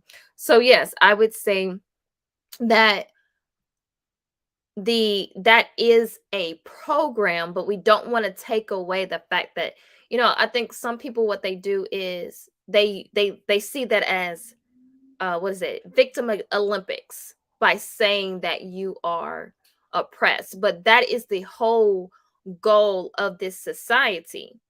In order for them to advance in this system of white supremacy, they have to oppress at the same time. In order, and we'll talk about capitalism next week, but in order for capitalism to work, you have to have someone who's at the bottom. Like there's no, in order for billionaires to exist, you also know that like people who are poor have to exist. Like that's the European concept, European way, European thought. Great conversation. Thank you so much. I'll be crying. He said, I always feel sad for the end of potential. Yeah. That's very true. I can agree with that. To balance the scale of Ma'at, wouldn't the counterweight to oppression be sovereignty or freedom? Could we program ourselves to be free and unrestrictive? I like that comment. What do you say? What do you say about that, Arshawn? Yeah, and that's kind of what I'm talking about, of save yourself. Like you have to do the work to reprogram your own mind, because even if like if I went full pro-black, anti-capitalist, anti-patriarchy, the whole, everybody wants to call it woke now or SJW. Let's say I believed in that full-fledged, but I was so undisciplined. I never got up on time and never showed up to the meetings or showed up late and didn't keep my word. You know what I'm saying? So if I was just a trash individual, like none of my character was underdeveloped, it doesn't matter how much I believe in blackness, what women's empowerment, that we need to abolish capitalism, because you can't rely upon me for anything. Right. So that's what I mean about saving yourself first. The being needs to be balanced out, to be productive in a way, at least to the point of utility to the group, at least to that point. So like you have to be productive and not a hindrance. So that's what I mean about, before your skin folk, you need to be, you need to be whole. Before you worry about your skin, you got to get everything underneath in order. And even to myself, like even like weight, like if there was a literal fight for life and we needed to run 2 miles to get to something to save somebody, I wouldn't be useful. You see what I'm saying? So like there's a utility to your mind, your body, and your soul being in a fit state to even be useful to the group. So that's what I like. We need to be balanced within self, so that way the group can be balanced and then be productive as far as group cohesion, unity, productivity. The group can't, if there's a weak link, the chain's going to break. And that's what we have a lot of weak links. Yeah, and that goes to holistic health. Like when people hear holistic health, they just think about the body. But holistic health is about the mind, the body, the spirit, connection, and how we interact with ourselves help us to interact with the environment around us. So, we have to balance that within self. I talked about this on a video, I think when, my Wednesday's video, I talked about you harmonize within yourself, then you can harmonize with the person. Like if you have a spouse, a partner, or whomever, it could be a friend, you harmonize with that person after you harmonize within yourself. Now, a lot of times we're not doing that, right? I can attest that when I got married, I was not really in harmony with myself. But the thing is that we have to work on that. So we teach our kids that, you cannot expect, we are pointing the fingers way too much at other people. Black men are pointing the fingers at black women are pointing the fingers at black men, and you want to harmonize with this other person, but you have not even harmonized within yourself. There's a reason that we gravitate to toxicity. Again, I say this all the time, toxicity sustains the toxic aspect of yourselves. So the thing is we have to start, you have to be really intentional. I can't preach that enough of how intentional we have to be with this. This is, and it depends on what level that you are on when it comes to that. But when it comes to counterweighing that oppression with sovereignty and freedom, yes, because sovereignty and freedom comes with a level of naming yourself. Like, as long as you are calling yourself and naming yourself under this so-called system, then there's no freedom. There's no freedom in that. And we can argue whether you say, it's kind of like when I used to say when I was a Christian, like, God has granted me the freedom to choose him, like you say stuff like Oh that, yeah. and it's just like, that's not freedom, you know? So a lot of times we'll say, like, well, I'm going to choose the freedom to still participate in this capitalistic society. Is it truly freedom? Because it was kind of like with the jab, right? Like, a lot of people, they felt like they had no choice. So they're like, oh, well, you don't have to take it. You're free to do whatever you want to do, but then you're going to lose your job.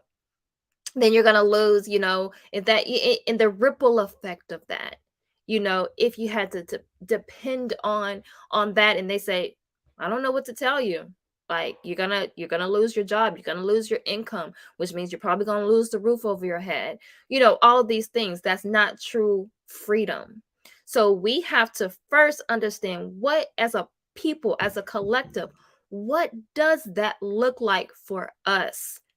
And that takes a level of decolonization of the mind, the body, the spirit, because as long as we have to depend on another group of people for our spiritual needs, our emotional needs, the way that we eat and feed ourselves, our education, all of it, entertainment, whatever it is, as long as we are dependent on them, that is not true freedom. And we think we're in this illusion, like we're really free. And then when we think of freedom, there's people who think, oh, freedom, that sounds scary. Like, I don't want to be living off the grid. And we sit here and we act like we don't have our own scientists. We don't have our own, we don't have our, people who know how to build, our own architects. Like, we really sit there. We just don't want to put the work in because we're in this place of comfort. We're like, we're comfortable. We're in our nice little houses, and we got air conditioning and things like that. We don't want to be uncomfortable, not for a second, even though it's a level of mental discomfort, because we have to understand how that adds to the way we treat our bodies. We treat our bodies the way we do because we are uncomfortable. We go to toxicity, we gravitate to that because we are uncomfortable. But we just don't want to call it that, because it kind of reminds me of the Bible story where they were like, hey, I want to go back to Egypt because at least I knew when I was getting a meal. Even though I was a slave, I Yep. knew when I was getting a meal. So yeah, I mean, it is, but what does that look like? So I believe in that, and like I said, I believe in the chaos before the order. But at the same time, we have to know what that means and how to name that for ourselves. Enya says, I'm guilty of idolizing fried oyster mushrooms. They can't do any wrong. And I'm sticking to it. I love oyster mushrooms. They are amazing. Yes, they are. And what's that? I forgot what it is. But anyway, you're right. They're good. Okay, so he said, I'm increasingly convinced. Oh, I'm increasingly convinced. Okay. Let me see. Any others? Also, if white people control celebrity infrastructure, then white people get a role in defining blackness. Oh, Ooh. yes. I didn't even finish it. Yes. Boy, ooh, Nova. Yeah. And get a role in defining blackness and what Blacks' success should look like. That's the problem I had. Y'all know, if y'all looked at my last live, y'all know I had a huge problem with the Woman King, right? So one thing that was said was redefining femininity. And I said, who said that femininity needed to be redefined? Who told you that? Like, and so that's the thing. That is what it is. Like, they are defining blackness for us. That's why we have huge issues even in our relationships. Because I had a conversation the other day on somebody else's channel. Shout out to Amawali Africa. And the lady on there, she was saying that, black men aren't masculine. And how are you defining masculinity? White men are masculine? Is that your definition of masculinity? And why is that your definition of masculinity? Because in your eyes, masculinity equals power. Masculinity equals money. Like it equals success. So you can't see black men as being masculine because all you see is that is what it is, because you have bought into that programming. And the program has, in that respect, the program has successfully worked on you, because you no longer want to procreate with a black man, because now you view him as not being masculine enough, even though for a while, for a long time, black men have been the epitome of masculinity, but now you have bought into that if they don't have money, that's not masculine. Like, who raised you? No. Standards change. The standard change. The standard change. But if I could speak to that really quick before you move on, because like that goes back to the weight thing. Right. Like, this is what I mean by the division between the self and the system that we're in. Like, I know that a lot of the reason that I had access to cheap, unhealthy food was because of capitalism, like, or white supremacy. Like that, they're intertwined. Yeah. Like that dynamic allowed me the access to cheap, unhealthy food, and also created a lifestyle that did not rely upon physical duty. So a lot of times we can get in a sedentary lifestyle. So the system, even though nobody said do anything unhealthy, there were options provided, like there are gyms that we could subscribe to, but the natural order, you go to work, you go home, whatever, those processes leave a lot of us eating unhealthy food and having sedentary lifestyles. That's the standard. So the baseline is unhealthy. Now, without understanding white supremacy or capitalism, I could have worked on self to know that I need to incorporate exercise and eat differently, and exercise discipline to not choose McDonald's and to cook something healthy like the fried oyster mushrooms y'all love so much. So, but you can self-develop even without the knowledge of where the system stems. Just know how it impacts you. So if you know how it impacts you, you don't need to know the root of it, just how it lands on you. But I understand there's a level of awareness. If you want to do anything broader than just yourself, you need to know where it stems from, because that means it's impacting more people than just yourself. But for just self-development, you just need to know, how am I getting sickened by this thing? And I can put up a wall. I can put up a boundary between me and the unhealthy food. I can put up a wall between me and a sedentary lifestyle. I can take walks. I can go running. I can take steps to alleviate the problems that I'm developing from interfacing with capitalism. But as a group, though, we're going to need where it stems from, because we're going to need to explain it to other people, because they're not where we are. We'll have to explain it. Well, this is why you're probably gaining weight. Are you eating from here? Well, your child might be sick because of the water. Have you tested the water? Because, the systems are not in poorer areas. The systems aren't seeming to hold up. Right. So that's where we'll come. The group, we need to know what the system is. But for the individual, that's why I was talking about the self. We just need to know how we're doing. And I think with that too, because you do have to unlayer it a bit, because a lot of times what we put in our mouth is what we're eating is an emotional response to something. So there are, looking at even at different, like, sweets. Gravitating to sweets means one thing. Gravitating to salty foods means another thing. Gravitating to something chewy, something crunchy, something spicy. Like, all of these things are different responses within the body. And so sometimes you got to get to why. Why am I angry? Why am I sad? Why am I emotional? And things like that. And understanding that they're creating foods to tap into that. Right. So they're creating, like, if you like to eat honey buns, they're creating that because they know that you're going to have an emotional response. And then on Mhm. top of that, they're adding chemicals in that to keep you to keep coming back to it. Right. And so again, all of this is in service to them, because also you get sick, you get really sick, you're going to go to their hospitals, which is another program, because we believe that we need their medicine more than we need our medicine, or that we need their prescription drugs before we go to herbs and things like that. So, Right. you know, it's a lot, like, it's intertwined. That's why I say be really intentional with the work that you do on yourself, because you know it's all these programs are running at one time, because a lot of the way that we eat, it just comes from childhood. You know, Mhm. we ate like it as a child, and we just brought it to us, you know, brought it with us on down the line, or we saw our parent. You know, I remember when I went to the doctor years ago, and they were saying, oh, like, what runs in your family? And like, what's that got to do with me? And they was like, well, you know, whatever History. runs in your family, you most likely will get, because you eat like them. You know, Mhm. we learn our eating habits from them.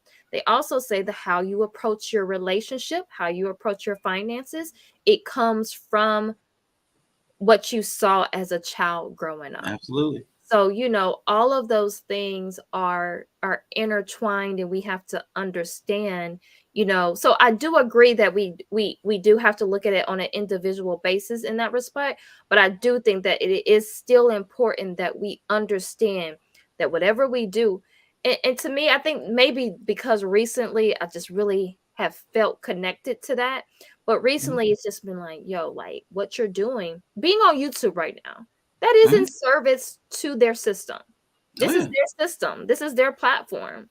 Mhm. So we have to understand that. That's why I say a lot of times we have to have these conversations offline. You know, we have to meet and we gotta, you know, work behind closed doors, because in this system, it is in this spaces on social media, it is in service to their system. Yeah. But oh, hey, E Black, good to see you here. Greetings, greetings. Two chopsticks said speech defines words are like fences enclosing particular fields of consciousness. Yes, that was in relation to what we were talking about earlier with the English words, English language. E Black says, I walk in and black is the topic. Mhm. Haha, I definitely can dig it. I do feel an ownership of black or blackness. Mm-hmm. Yep. I get that. I think we all do. And yeah, I do. I think we, you know, Dr. Joy, she talked about in her book, Post-Traumatic Slave Syndrome, the whole idea of anytime somebody who is black does something wrong in the community, we're like, oh, there goes the whole Yeah. race, you know, like Again. yeah, so we do high regard and self-respect. Yes. Sean greatly articulated internalizing black over a sense of self. I agree. I agree. Um, so Nova said, now we have freedom and no freedom. Right, right. And it says, yes, I say take charge of education. We have the responsibility to teach the next generation when it comes to education. I think many are afraid, which is understood. Yeah, we have a fear. We have a fear, you know, when we first started homeschooling our kids, one of the things that was said was like, well, what are you going to do when they need to learn this or they need to learn that? Because we have bought into certain things that in their education system, which you got to understand. What did we say before? The education system is a tool used for their advancement. Mhm. So, you know, I'm not going to tell everybody to go. I believe in homeschooling, but at the same time, you have to understand that. So you have to make sure that you're instilling them.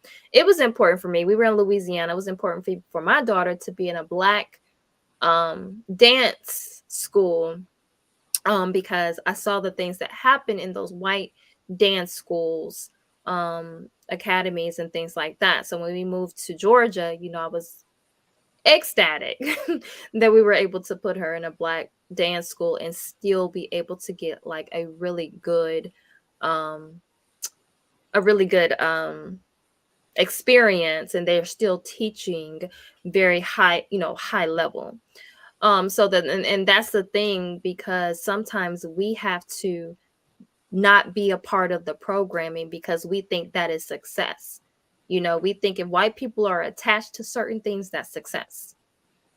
So we gravitate to those and say, oh, we can only learn this from white places. We can only go to white schools because the white schools are going to teach better. So it's a lot of things that we have to, like, what we say, like, decolonize. um he said fried oysters. No, I never had an oyster. Ew. um oh my. And back in our meat eating days, I know my husband used to eat some oysters. I just never wanted to eat one. um let's see. um Okay, and so he said big pharma and how we have been socialized to eat are definitely intertwined. That is correct. Correct. Okay, so I'm gonna be winding it down in a few minutes, but I did have a few more points that I think I wanted to make. Oh, I wanted to show a short video, and I wanted to see what you thought about it, because it kind of goes into something that you talked about um earlier. Let's see. I thought it was kind of interesting. I want to get your take on it. Mm, all right, let's see here.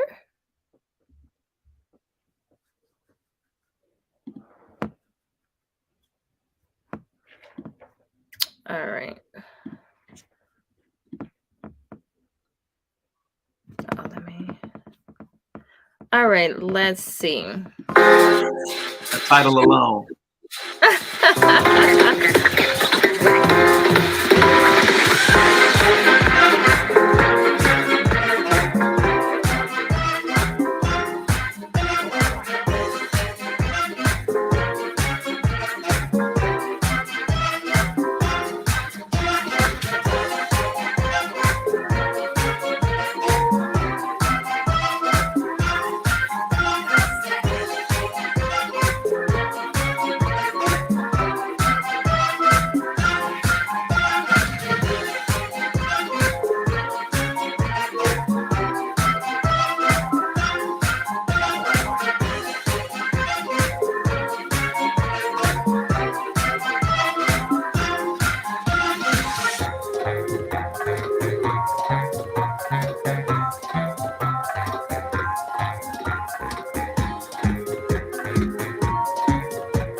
Okay, y'all. So, what do you think about that? As far as what it was basically saying, was that the more obsessive you are or more you worship celebrities, the lower your IQ is. Now, I have a IQ, intelligence, all of that. We would factor in that is related to the system that we're a part of. So there's Right. already a disadvantage there. But what did you think about that? I do believe in that. Not, I know it seems like inflammatory on the surface, but one of the things I truly believe is there are multiple types of intelligence. So, Mhm. like you said, they are measuring a very specific type of intelligence, Mhm. like maybe like processing speed. But like that's like people who don't process information slowly, the people who can be tricked by fast talkers and silver tongue people because Mhm. they don't catch up as quick. Those type of people probably do have an affinity for certain type of things. They might like magnetism and charm, which might be why they fall for confidence men. So there's Mhm. probably some relationship to it. But I guarantee those people have some other type of intelligence that is it might be spatial intelligence, it might be some kind of something else where they have an aptitude for, but it's not in relationship to what Way said. Because what I've learned about people is that everybody's brilliant at something. You just may not respect what that level of brilliance is. Because my sister can taste the food, and even though I would not put a book in front of her and try to have her take a test on anything. But if you let her taste the food and try to replicate it, she can probably get it in 2 or 3 attempts, almost no matter what it is.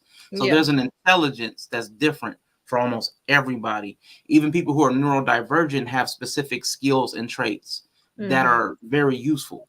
But we don't. We want, like you said, capitalism. The system wants very specific and replicable traits and attributes. Be on time, show up, do your work, leave, stay quiet, don't make waves, don't ask questions. There are things that the system breeds, like from school, like you said, the education system, it breeds like bots. Show up, jump when the bell rings, check out when we say check out, don't ask questions, turn in your work on time. Like, we are building bots. So there are people, I believe their traits. I once did a research, a little bit, not research. I once looked up about conservatives because I had that theory about conservatives. There's something different mentally about conservatives. They process information differently than people who are typically liberals. So I did a study and I looked up something. I knew it had to be something in the brain. If you look up the traits of, I think it's like a larger amygdala, and it comes into things like more aggressive, and there's some other traits to it. And then I looked up the amygdala or traits of a conservative, and there was overlap. So even though they were 2 separate studies, I knew there would be some comparison.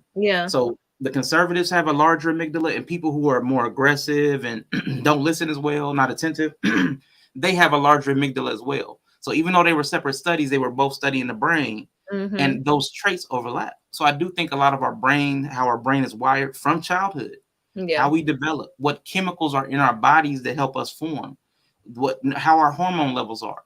All that shapes what we're drawn towards. Like we talked about earlier, your particular deficiencies, not just mentally, spiritually, and physically, all 3 of those help guide your interest in life.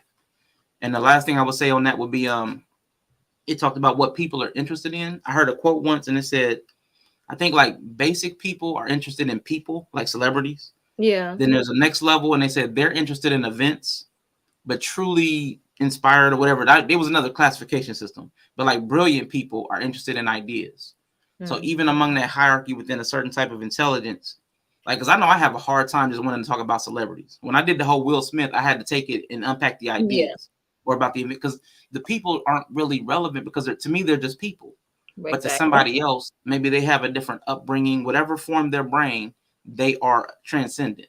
They're something you want to focus on. But the ideas behind all this stuff, that's what gets me.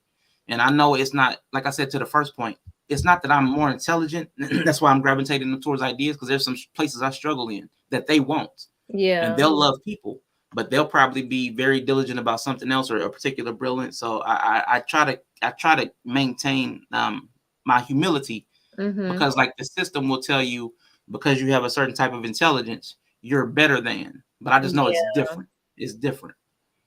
And that makes me like, even when you were speaking of conservatives, right? So we know that most conservatives are brought up in the church. And so to me, it goes back to looking for that savior outside of yourself, because even when you look at people who are religious and they are worshiping something outside of themselves, that can be that has been deemed as having a lower intelligence, because I think not just because of that, but because of you not seeking to read anything else or look at other things other than this one book. A lot of times when they get ready to debate, they're debating from that book. Like it's like you're not bringing anything else, which we know that can't happen. Like you can't debate with just that. You have to debate with other things, other evidence and things like that.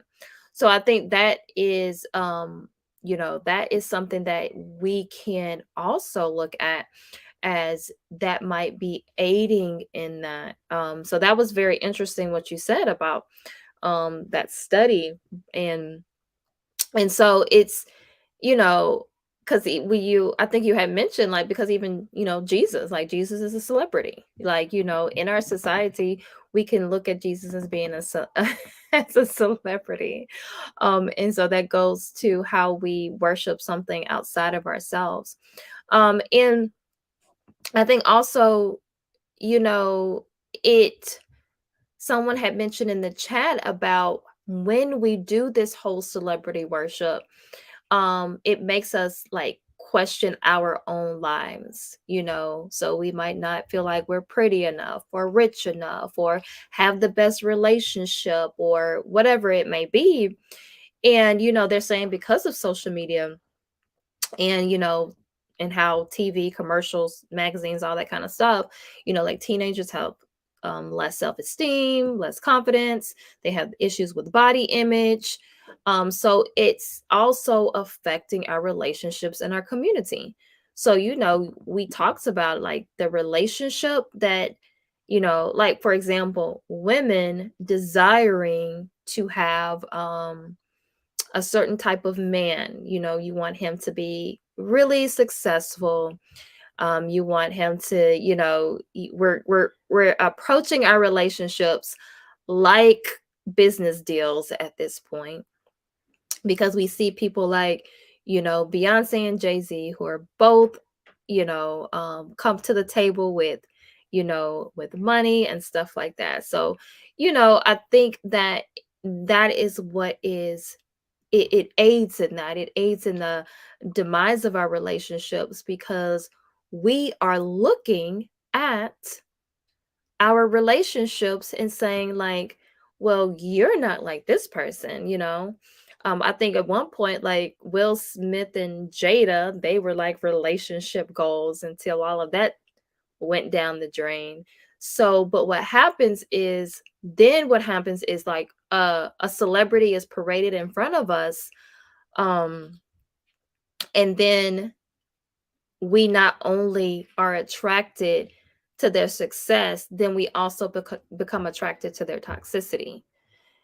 So it really aids. And so then I think the precursor, because social media celebrities. So now we have like social media celebrities, which I think reality TV was a precursor for that.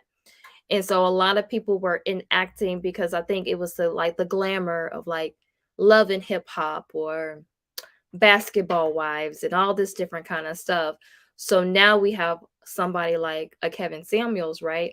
Like he's now thought of as a prophet, in into the YouTube space.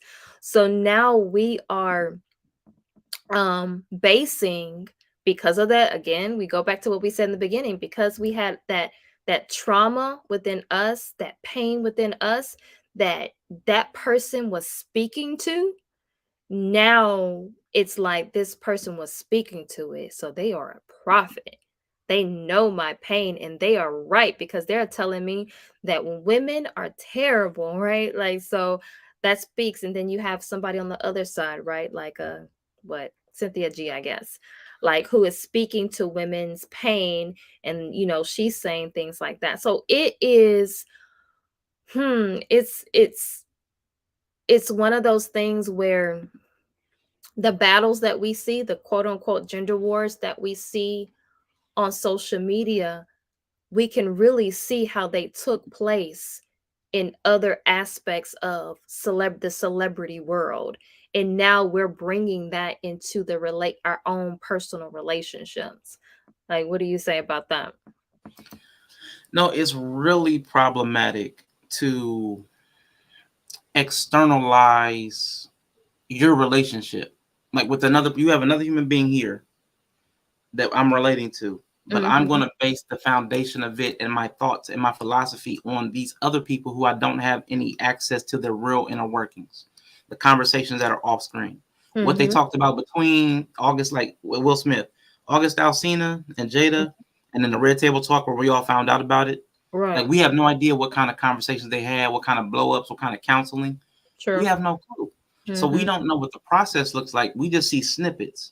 and we create a movie from it and try to play our lives to their theatrics. And that's not fair to the real people that we have to live with. There was a term I heard, I want to say it's like hyper realism, where like we create art because of life. Yeah. And then we start modeling our real life out of the art we created.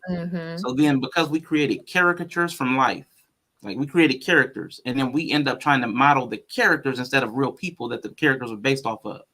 So through that feedback loop, eventually like copy of a copy of a copy of a person, we're playing a very flat, no dimension person, because we have to strip to make art. A lot of times we're stripping for commercialism, capitalism again, Yeah. because it pervades everything we do. It's gonna you remove narrative, you remove story, you remove depth for consumerism, mass appeal. So all the characters are flat and almost lifeless and almost unrealistic. But those are who we're modeling ourselves off of. So there's a real problem with modeling ourselves off of people who are trying to be a product. So we're trying to make people that are in the vision or the mode of a product that's to be sold. Even like Red Table Talk, that's to be sold. So what they show is not their most authentic self. So that's one serious problem with that. The second thing I want to touch on is your holistic approach, which is why, and I'm gonna just use, you brought up like Kevin Samuels and them, and I'm gonna bring up one manosphere point and show how it's problematic. Women, we talk about women being hypergamous, and this is again, this is just talk about why men and women should stop talking about what they want if it's superficial. It should not be publicly aired, because if women consistently over time are saying that I want a man who's over 6 feet, and probably 80% of men are not 6 feet tall or above. Like it's a high degree of men that are just not 6 feet tall and above. Right. Even if it's not 80, I know they say 90%, but let's say it's 70%. 70% of the population is not to the height, and there's nothing they can do about it. Then the wealth, capitalism. So 15, 20% maybe have the money, the other 80% do not. So what you're feeding and reinforcing every time that conversation happens is that man doesn't measure up.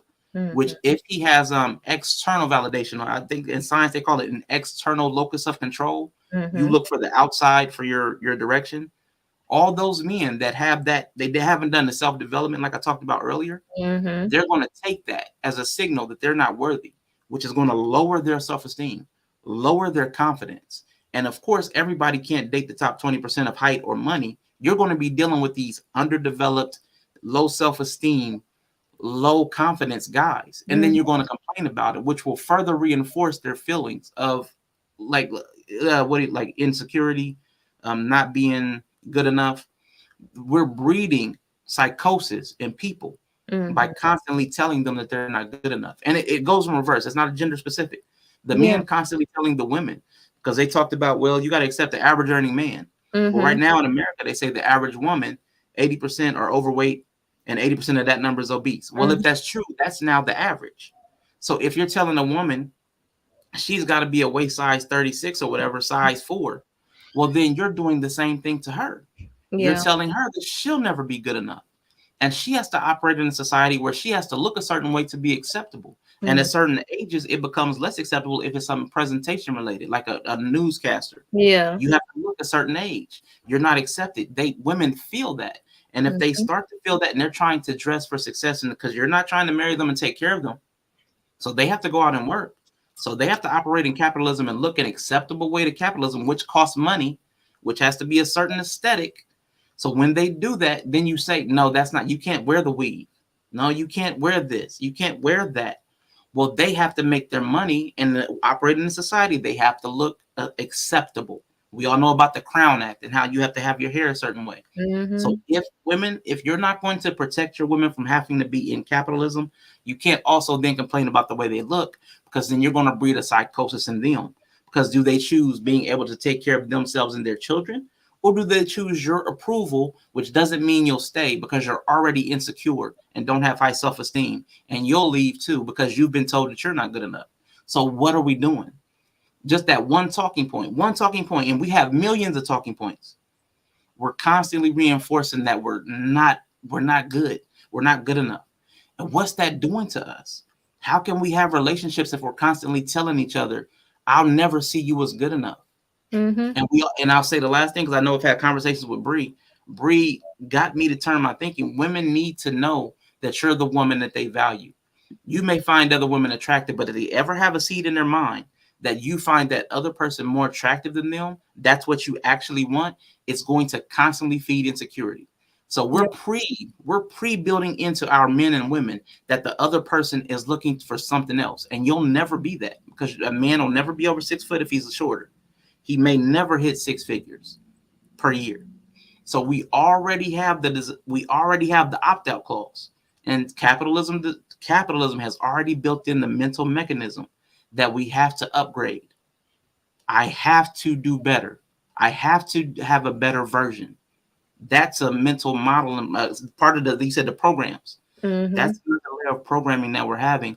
So nobody feels safe and secure in their relationship, because there's always a new one coming up. There's always a new 18-year-old, Yeah. or there's always another guy that has more money than me. So with those programs running, how can we build relationships? And again, that's just like one or two talking points out of Mhm. 50. Yep. How can anybody feel good enough? So Yeah, that we have was. a glitch. We have to disrupt the system, Mm-hmm. because it's madness. Yeah. That was a mic drop. Yes. So peace, Dante. Thank you for coming through. I appreciate you for coming through. Yes, so that is, because I was gonna ask you what how does that affect in our relationships, and you just took it there, like, you know, and what happens is, and we're going to go more into that next week when we have the capitalism, because that is a way that we are using capitalism against one another. And so we're going to go into that. But the thing is, what it comes with the celebrity worship and how we view celebrities is it goes into our whole value system, right? So now we come into relationships wanting to be, or relationships, friendships, whatever it is, and we have these capitalistic ideas, capitalistic goals. And so now we're looking at celebrities, we no longer feel like we are, well, there are people who say, okay, we're not being oppressed in this society, because look at this celebrity, and look at this celebrity, and look at this celebrity. You can pull your boots up by your bootstraps. There are success in this. And so then we are now becoming the they're using us now, like, they're all tools. So we are now tools of their capitalistic agenda, and now we are kind of using those things against one another. And so when you prop up a celebrity and as success, or a politician as success, or an athlete as success, that means that you are now not working hard enough, because all of these other people are doing it. Even when it comes to the salary, like six-figure salary, that is, a percentage of people who black people, one, who make that. So when you say that those types of things, because there's one person over here who makes a six-figure salary, or somebody on YouTube who makes a six-figure salary, that goes back into what you said. Now, if I don't make that much money, I'm not good enough for you.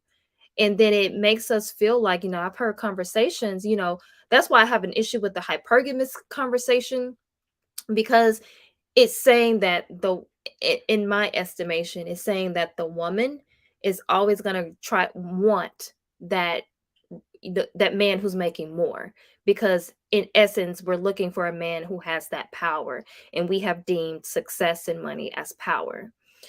So I do have an issue, because even when it comes to men, right, like how we talk about men and what men are attracted to, and the whole Kevin Samuel spill, where men are not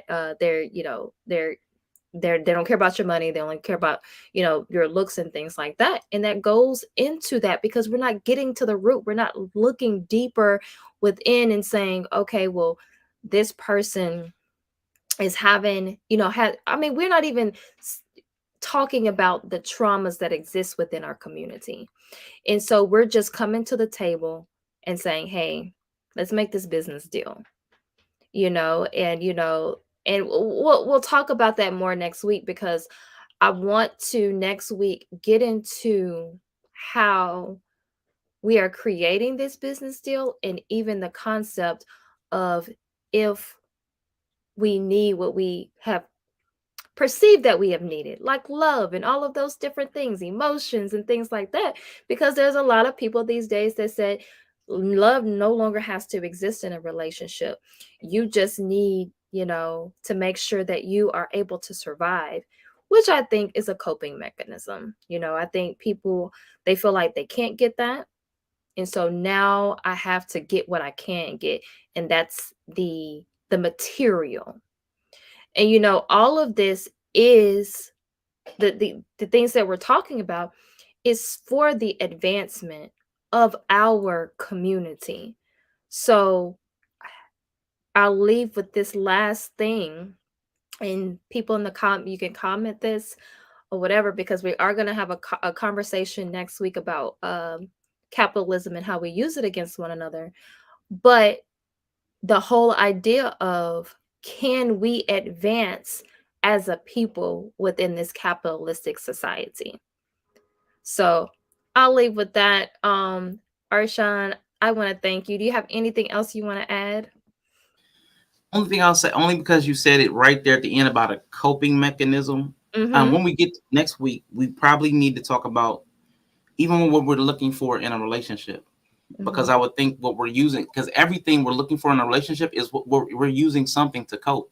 So like whether it's mentally, we're looking for companionship, someone we can have to talk to and keep us company. Emotionally, we're looking for like passionate love. That's a coping mechanism to fill that void that we have there.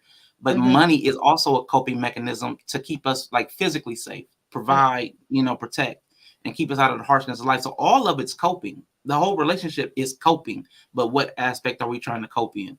So, I mean, we'll probably touch on that a little bit too, because it is a coping mechanism, but there's multiple modes. Everybody's looking for something different. And that's what we probably need to talk about. She said that was a mic throw, Arshawn. So Dante said hypergamy is often tied to security. And I agree. And I had this conversation before about hypergamy being tied to, not hypergamy, but women being, they just need security. But security looks different from woman to woman. So we'll come back to that one next week as well, as far as hypergamy, because I believe that goes into the capitalistic conversation as well. So would you agree that love's perception has to be mutual? Love's perception. What do you think? Do you think it has to be mutual? I don't think so. If the other person can get what they want from the relationship, because love languages, what you receive from the person may not be exactly what the other person wants. So maybe one person wants provision, and in return they return affection. You know what I'm saying? So everybody, the perception of it doesn't have to be mutual. We just need to have an understanding, like you said. May I say it? An agreement. There has to be an agreement that I'm getting what I want, you're getting what you want, and we're willing to work towards maintaining that. But it doesn't have to be the same thing. We don't have to see it the same way. Yeah. Okay, I see what you're saying. And Bree said, a certain amount of money can provide some things that are of value. Yeah, so it can, but in just to what Arshawn was talking about, like the thing that comes from that is, if that person cannot provide that value, or even if they come into the relationship and they are six-figure earners, or that person is what they expect. You have a woman has children, her body changes, right?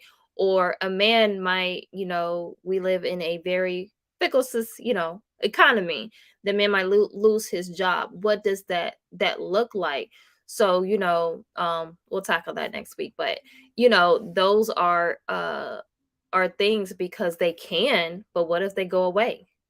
Or what if, that person, you have to rebuild what you have, which is a lot of what has happened in this economy with the pandemic, with all of that. A lot of people have had to rebuild.